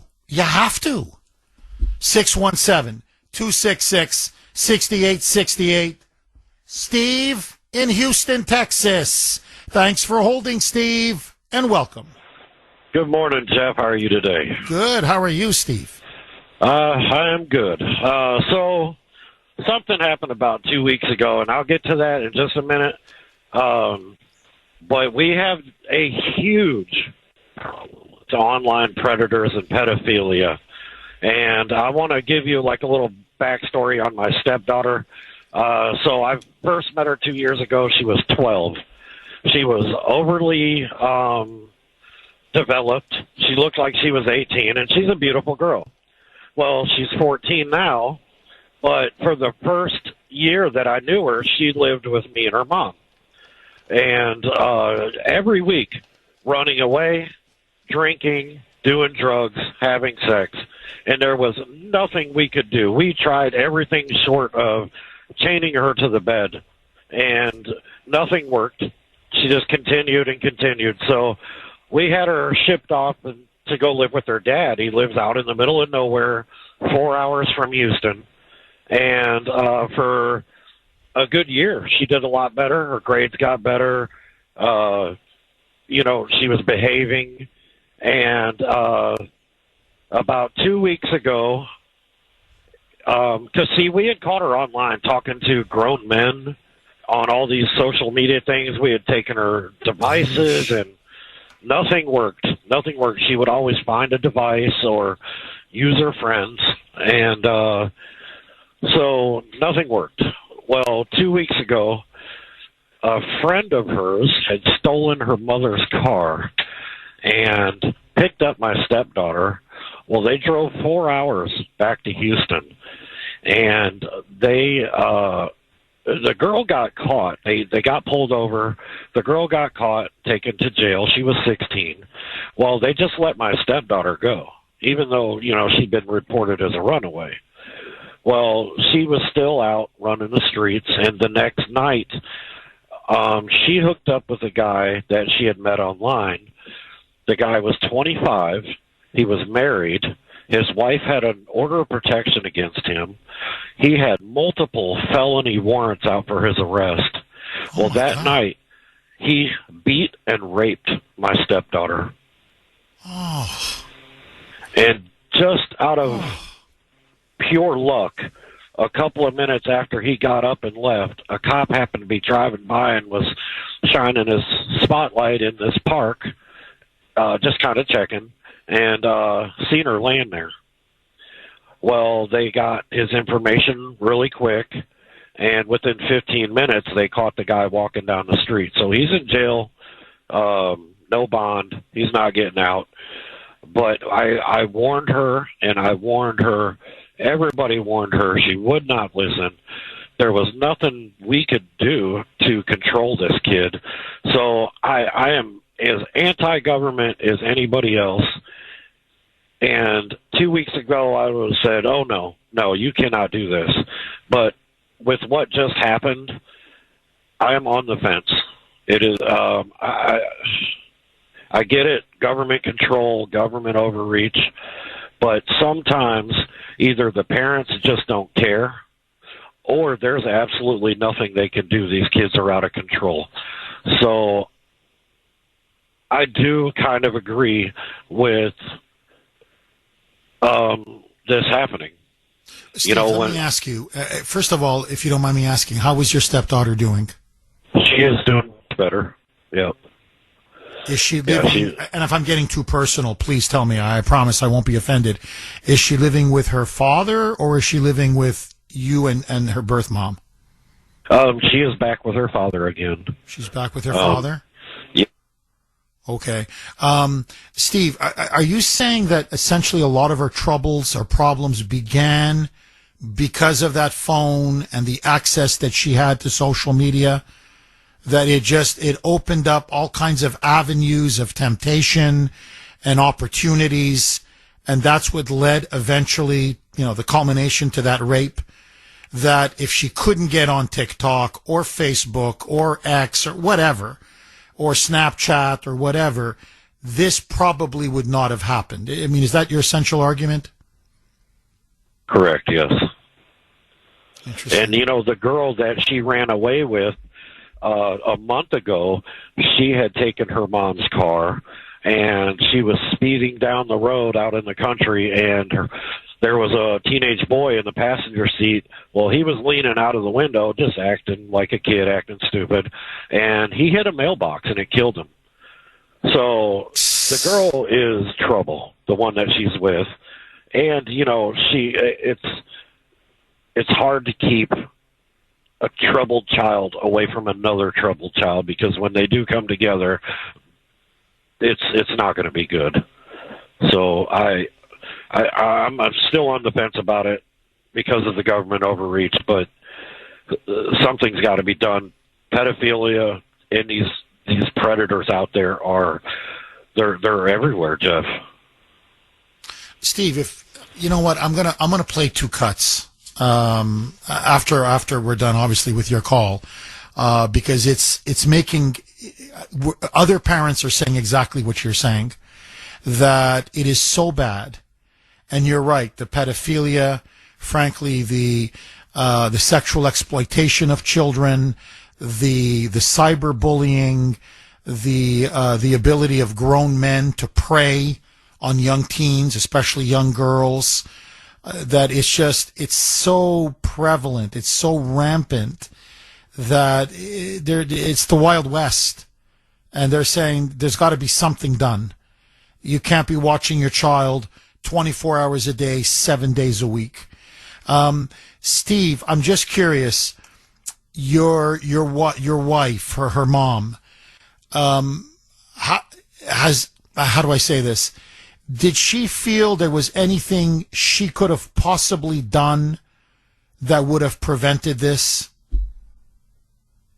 No, Jeff, we tried it all. We put locks on her windows. And then she would just wait for people to go to sleep and then go out the front door, or another window, or, and at some point you can't lock a place down too much, because then it becomes a fire hazard. It's, you start blocking off escape routes if there's a fire, or... Steve, again, I don't want to get too personal, but if you yelled at her, if your wife yelled at her, if you grounded her, she's getting pretty old now, 13, 14. You don't really spank them, but whatever, a little whack, a little whatever. We're going to throw you out of the house. Would anything slow her down? Would anything deter her? No, nothing fazed her. I had, my property is all gated in, 6-foot gate. It's locked. You know, if somebody wants out of somewhere, they're going to get out. Mm-hmm. I mean, we got people break out of prisons. So, I mean, we did it all. And trust me, I tried. And finally, I just kind of threw my hands up in the air, and so did her mom. And we're like, that's it. You're going to live with your dad. And he kind of put his foot down when she got there, took all of her electronics. And, you know, she didn't have all of her friends out there to where she could just go get new ones or borrow theirs. She would get the vapes with THC in them. And that just floats around. Those things float around schools like candy. It's crazy. And it's gotten way out of control. You know, when we were kids, all we needed was a water hose, and we could be outside all day. I know. It's a different world. It's just unbelievable. It's a cesspool out there. It really is. Steve, thank you. It took a lot of courage to call in and tell that story. Please give my best to your wife. If you don't call before Christmas, I want to wish you a very Merry Christmas, and please know that your stepdaughter's in my prayers. And it's horrible what happened to her. It's a tragedy. It's a parent's worst nightmare. But she's alive, and God willing, she learned her lesson. Steve, thank you again. 617-266-6868 is the number. Okay, remember we talked about this group, the 764 group? So, and how they prey on these young kids. And many of them are, they're troubled, they're lonely, they're whatever. Their parents are working, or their parents are not giving them the kind of attention they should have or need, whatever it may be. And so they're very vulnerable. And so I spoke about Leslie and Colby Taylor, who lost their son. He committed suicide after this group, 764, pretended to be a girl, his age, 14, 15, and said, oh, I like you, you're handsome, you're attractive, blah, blah, blah. Here's a picture of me, showing some nudity. I want you to be my cyber boyfriend, blah, blah. Will you send me a nice picture of you? And of course, what does a child do? The 14, 15-year-old, he sends a picture of him, whatever, private parts. And then they blackmail him, saying $500, or this goes to all your friends or everybody at school, to your parents. You're going to be the laughing stock. Well, he only had $30. And they said 30 is not enough. And he committed suicide. Okay, so this is the kind of stuff that 764 does, this dark web group. And they really preyed on this boy's loneliness. And the father said it's biblical in its evil. That what you're seeing now in some of the corners of the web are just evil. Evil. It's satanic. I want you to listen now. This is again on 764. This is them. They did this now to a girl. Okay, they do it to boys and girls. Same thing, lonely, a boyfriend, a fake boyfriend. Here's a picture of me, send me a picture of you. And now they're blackmailing her. But they're not just blackmailing her for money. Now they're torturing her. This is them telling her that if she doesn't want these photos to be released, and to her parents, to her friends, that she's going to have to cut her own hair and eat it. Okay, these people are sick. They're sick. So they're saying, cut it and eat it. Cut it and eat it, or we send it. And this poor girl is sobbing. Like, I don't want to do this. This is humiliating. Here's the audio of that taking place. Roll cut 31, Mike. Their goal, to unleash chaos. Their targets, mostly children. It's chopping time. Like this girl, coerced to cut her own hair and eat it.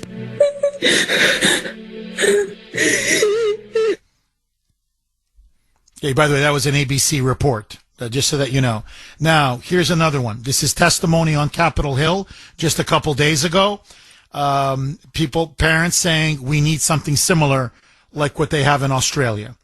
This is Tamia Woods.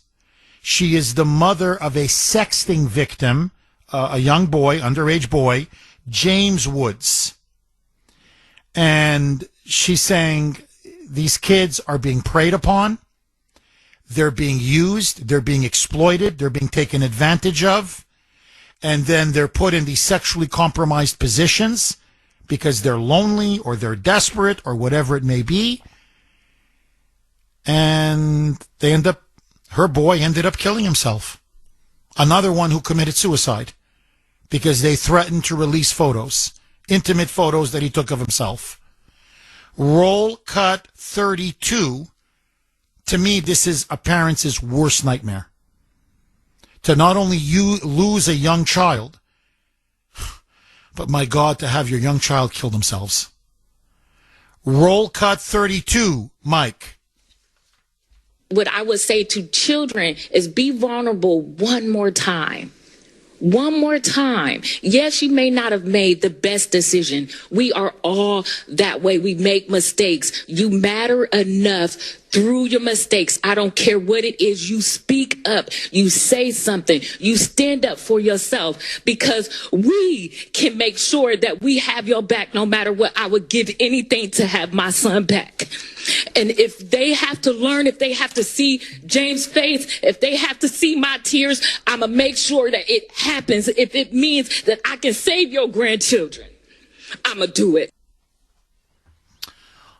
In other words, tell your kids, look, so what?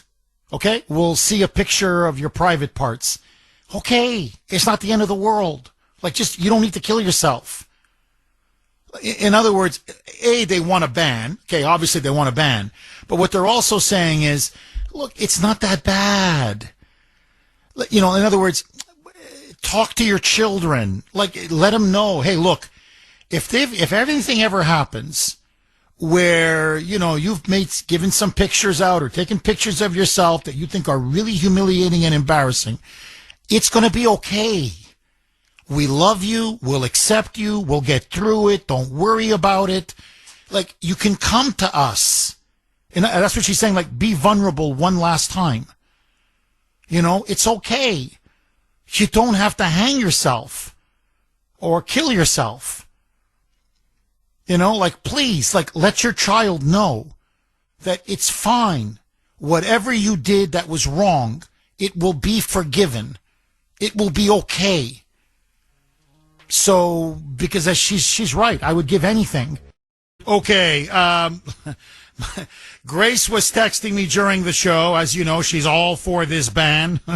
She thinks I'm being very naive and arguing this on free speech grounds, saying you have no idea. These are corporate child molesters. These are predators that are running these social media platforms, and they are preying on our children. That's almost a verbatim what she texted me maybe half an hour ago. And then she says to me, but let me guess, your sister probably agrees with you. Well, right on cue. This is what my sister texted me maybe about, I would say 5 minutes ago. Jeff, I am definitely not for this social media ban. Social media can be a very useful tool if used properly.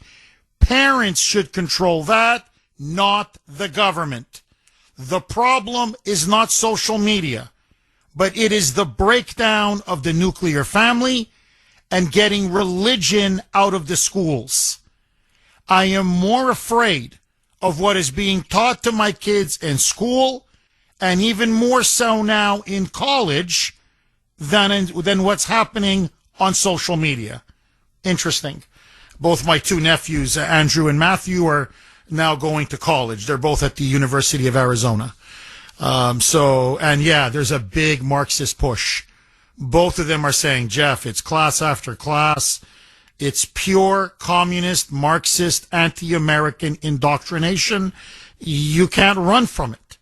But anyway, let that go. 617 266-6868 is the number. Okay, let's go to Mary in Woburn. Thanks for holding. Or is it Marie? My bad. Marie in Woburn. Thanks for holding, Marie, and welcome. Hi, Jeff. Thanks for taking my call, Maureen. But that's okay. Maureen. So I called my daughter this morning because I know that their phones are linked. I have two granddaughters. They're 14. They were about 12 and a half. They each got an iPhone for Christmas.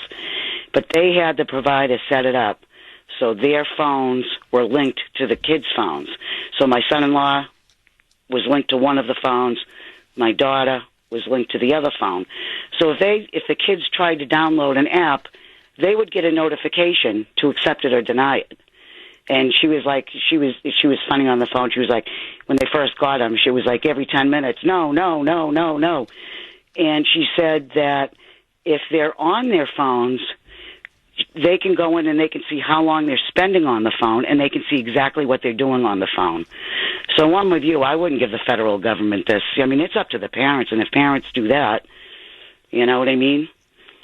So it's done through family sharing or something. Like I said, I didn't get a chance. I had a few more questions for her, but she had to go. But, Grace could be linked to Ava. You could be linked to Ashton. They try to download something. You get a notification. They want to download that's exactly what we have. Maureen, that's exactly what we have. It's on Grace's phone. Grace monitors them more. I mean, I always ask them. I talk to them. But Grace is on them like a hawk. Like a hawk. So, and that's what she has. So and the kids complain. I mean, just to be clear, the kids aren't happy about it, but I don't care. Grace and I I don't care. It's either this or nothing. Take your pick. But, Ava, especially Ava, grumbling all the time. Her friends don't have this. I don't care. So, she's going to me, Mommy knows everything that I'm downloading. I'm like, yeah, and? Oh, that's not fair. What about my privacy? As long as you're in my house, this is what I told her.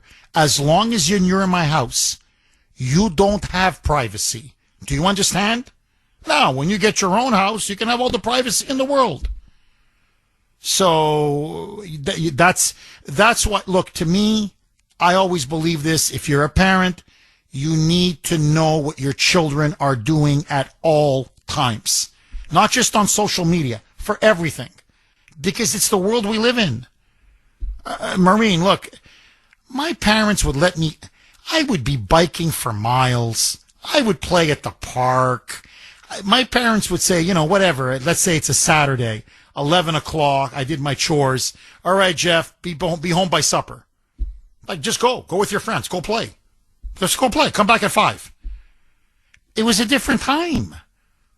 You didn't have sex predators everywhere. I mean, the laws were much tougher. You had law and order. They were tough on criminals. It was just such a different time, and everybody did it in a sense it was safe. So, we played on our bikes. We played baseball. We played football. We were at the park all day. And our parents were like, "Yeah, that's what kids do. They go play." Now, forget it. You gotta watch everything that goes on. And look, I can just tell you this. It wouldn't even enter my mind at any age, never mind at the age of 8, to tell my father to go blank off. He'd kill me. It just wouldn't happen. Just to see it. Here, I'll just give you another example, Maureen. I promise I'm going to come back to you. Long story short, Grace was tired, had a long day. She said, Jeff, get something for us to have dinner. I don't want to cook tonight. Okay. The kids, daddy, Chipotle. They love Chipotle. Okay. So I end up going to Chipotle. Ava is with me. We're getting the orders for all of us, and then we're going to take it back home. Now, let me tell you, this is something I've noticed now. It's been about 5 years. It's all teenagers that are working at Chipotle. That's not what's new. I don't know if there's no manager or the manager doesn't care, but for 5 years now, but yesterday was really acute. They're throwing food at each other as they're serving customers. These are the employees. And in a joking way, they're telling each other to go F themselves. Like, F you. No, F you. But not in a serious, but like in a funny way. Joining us now, as she always does at this time, she is the co-founder, CEO, and president of Kelly Financial Services. And yes, that is her wonderful name, Kelly.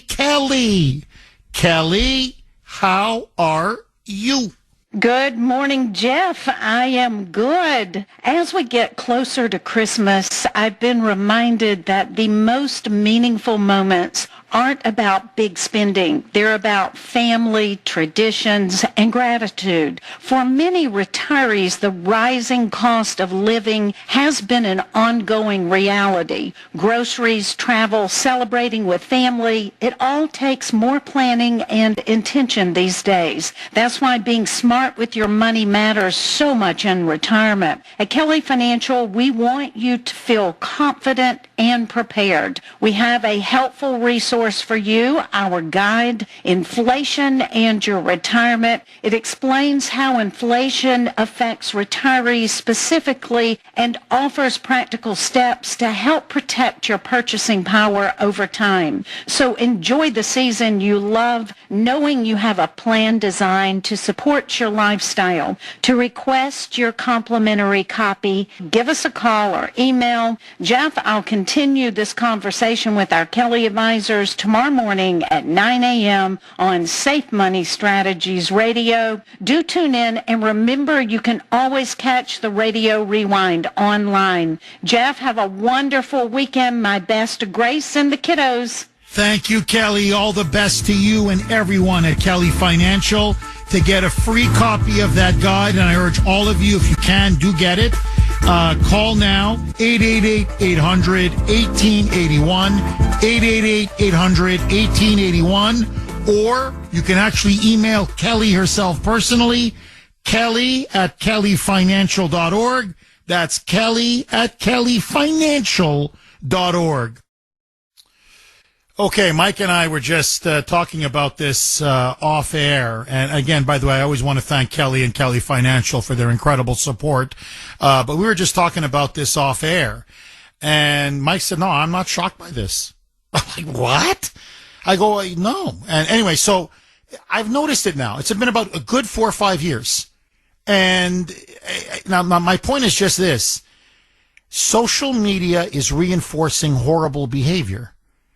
To the point now, you want to get some food at a Chipotle in front of the customers. And I'm just not picking on Chipotle. I'm just giving you my experience from last night. My 13-year-old daughter is there with me. And you see the employees, they're not fighting or arguing. They're joking. But they think constantly dropping the F-bomb is funny. So it's like, hey, blank you. No, blank you.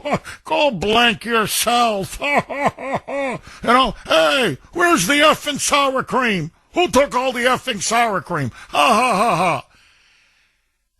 This is customer service? You never would have seen this before. This is something very recent. And because, I'm telling you, part of it is, it's all this social media. It's nonstop swearing. And they think swearing is cool and funny. And apparently I'm getting text messages, Jeff, happened to me at a Burger King, happened to me at a McDonald's, happened to me at a Wendy's. Mike made an excellent point. Jeff, you won't see that at Chick-fil-A. Say what you want about those Christians, that Christian organization. But you go to Chick-fil-A, they are impeccably polite. Oh, you won't hear an F-bomb when you go there. Is that what you got to do now? You got to go to Chick-fil-A? When you're ordering and not to hear some potty mouth, really, vulgarian. And they think it's so cool. Now, you're saying, Jeff, why does this bother you? Well, I don't want to be served food with people swearing and using the F word. Am I wrong? And then my daughter, who's 13, I don't want her to think this is cool to behave like this. Because, I'm hoping one day she gets her first job, say, I don't know, flipping hamburgers at McDonald's or working the cash register at McDonald's. And as I told Mike, I'd be very proud to go to the McDonald's and say, hey, I'm going to order my Big Mac meal, but I'm going to order it from my daughter. Okay, first job. And, she comes up, Dad, can I take your order?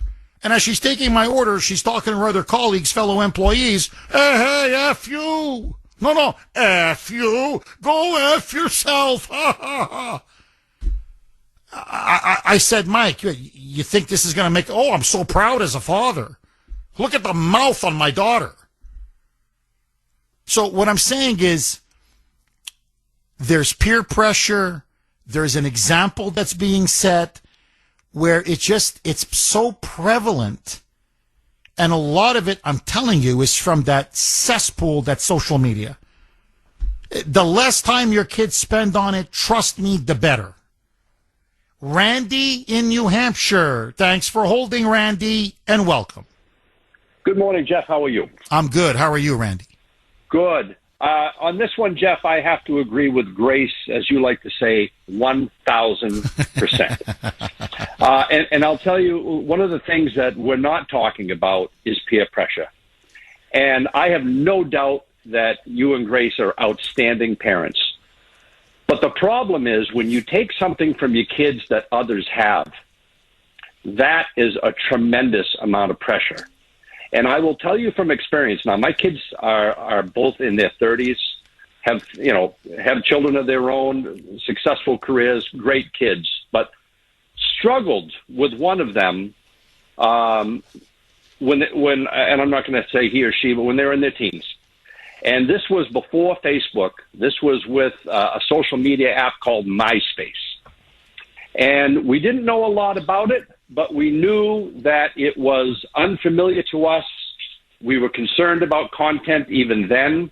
And we said, no, you're not going to have a MySpace account. So they found a way and created another account under an alias. And I learned of this because I created a MySpace account so I could keep an eye, because I suspected that something was going on.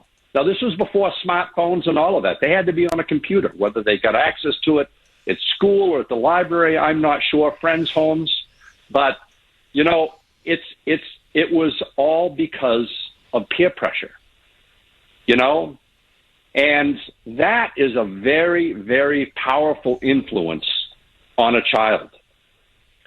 So that's number one. Number two, we talk about that kid with the water bottle incident and saying, blank off to her mother. Now, the only thing I have to say to that is imagine if she had slap the kid up beside the head or kind of manhandled the kid and come on, you're coming with me, put him into the car and so on and so forth. Everybody's got a cell phone, and that's what parents are concerned about today. Parents are concerned about, being called out for roughing their kid up a little bit. And that's a real problem in our society. The problem is parents aren't parents any longer. They're not. They use social media and smartphones as a babysitter for their kids. And I see it all the time. I work inside of people's homes. I have to go inside of people's homes. People aren't parenting their kids any longer. There's no discipline. The language I hear coming out of kids' mouths towards their parents, it's unbelievable. It's unbelievable. Something has to be done. And I am 1,000. I don't like the government getting involved in anything, but they need to do something about this because it's out of control. And it's outside of parents' control because most parents don't care. They don't care. And it's Randy, let me ask you this. I hear your argument. I really do. Randy, let me ask you this. Maybe this is too draconian. I don't know. But it'll, in a way, settle the concerns of both sides. The concern on my side, or our side, is that this is going to open the door to a universal digital ID where they can monitor and track us. This is their Trojan horse. And in some ways, we believe it violates freedom of speech. Your side, you've articulated it now very well, very eloquently. What if we said instead of banning them going on social media, because then they got to re-sign up when they turn 16, and that's when they're going to start tracking them, right? We just say, no, you can't have a smartphone, an iPhone, whatever it may be, until you're 16. A law. You know, like the way you can't have a gun until you're 21, or whatever. You can't drink until you're 21. In other words, there's just certain things that a child cannot possess. Period. Full stop. And so until you're 16, we are going to ban the sale of cell phones. Or, well, not cell phones, because you can have a flip phone. But I mean the sale of iPhones, smartphones. So this way, they just don't have a phone. Or, sorry, a smartphone or an iPhone. So there's no way they can access anything on social media. What say you? Is that something, am I going too far here? What say you, Randy? Okay, let's go right back to Randy in New Hampshire. Randy, what do you say? Is maybe the solution here, you can't sell a smartphone or an iPhone to anyone under the age of 16? It's like selling a loaded gun. No. You're 16, you can get a smartphone. You're 21, you can get a gun. What say you? Well, it's one source of being able to access social media. And by the way, it doesn't have to be a kid buying a smartphone. It could be a parent, right? So that's what you have to control. This is going back to parenting, you know, and I'll draw a parallel here, and it might seem like I'm going off topic, but hear me out. There was a day when if a teacher called a parent to school because of a issue going on with their kid, maybe they got into a fight on the playground, or maybe they were caught cheating, whatever the case might be. It used to be, my God, if you thought your parents were coming to the school to meet with the teacher, you knew you were in some serious trouble, because that parent was going to hold you accountable, because that was a day when parenting was parenting. Now parents go to a school, and what do?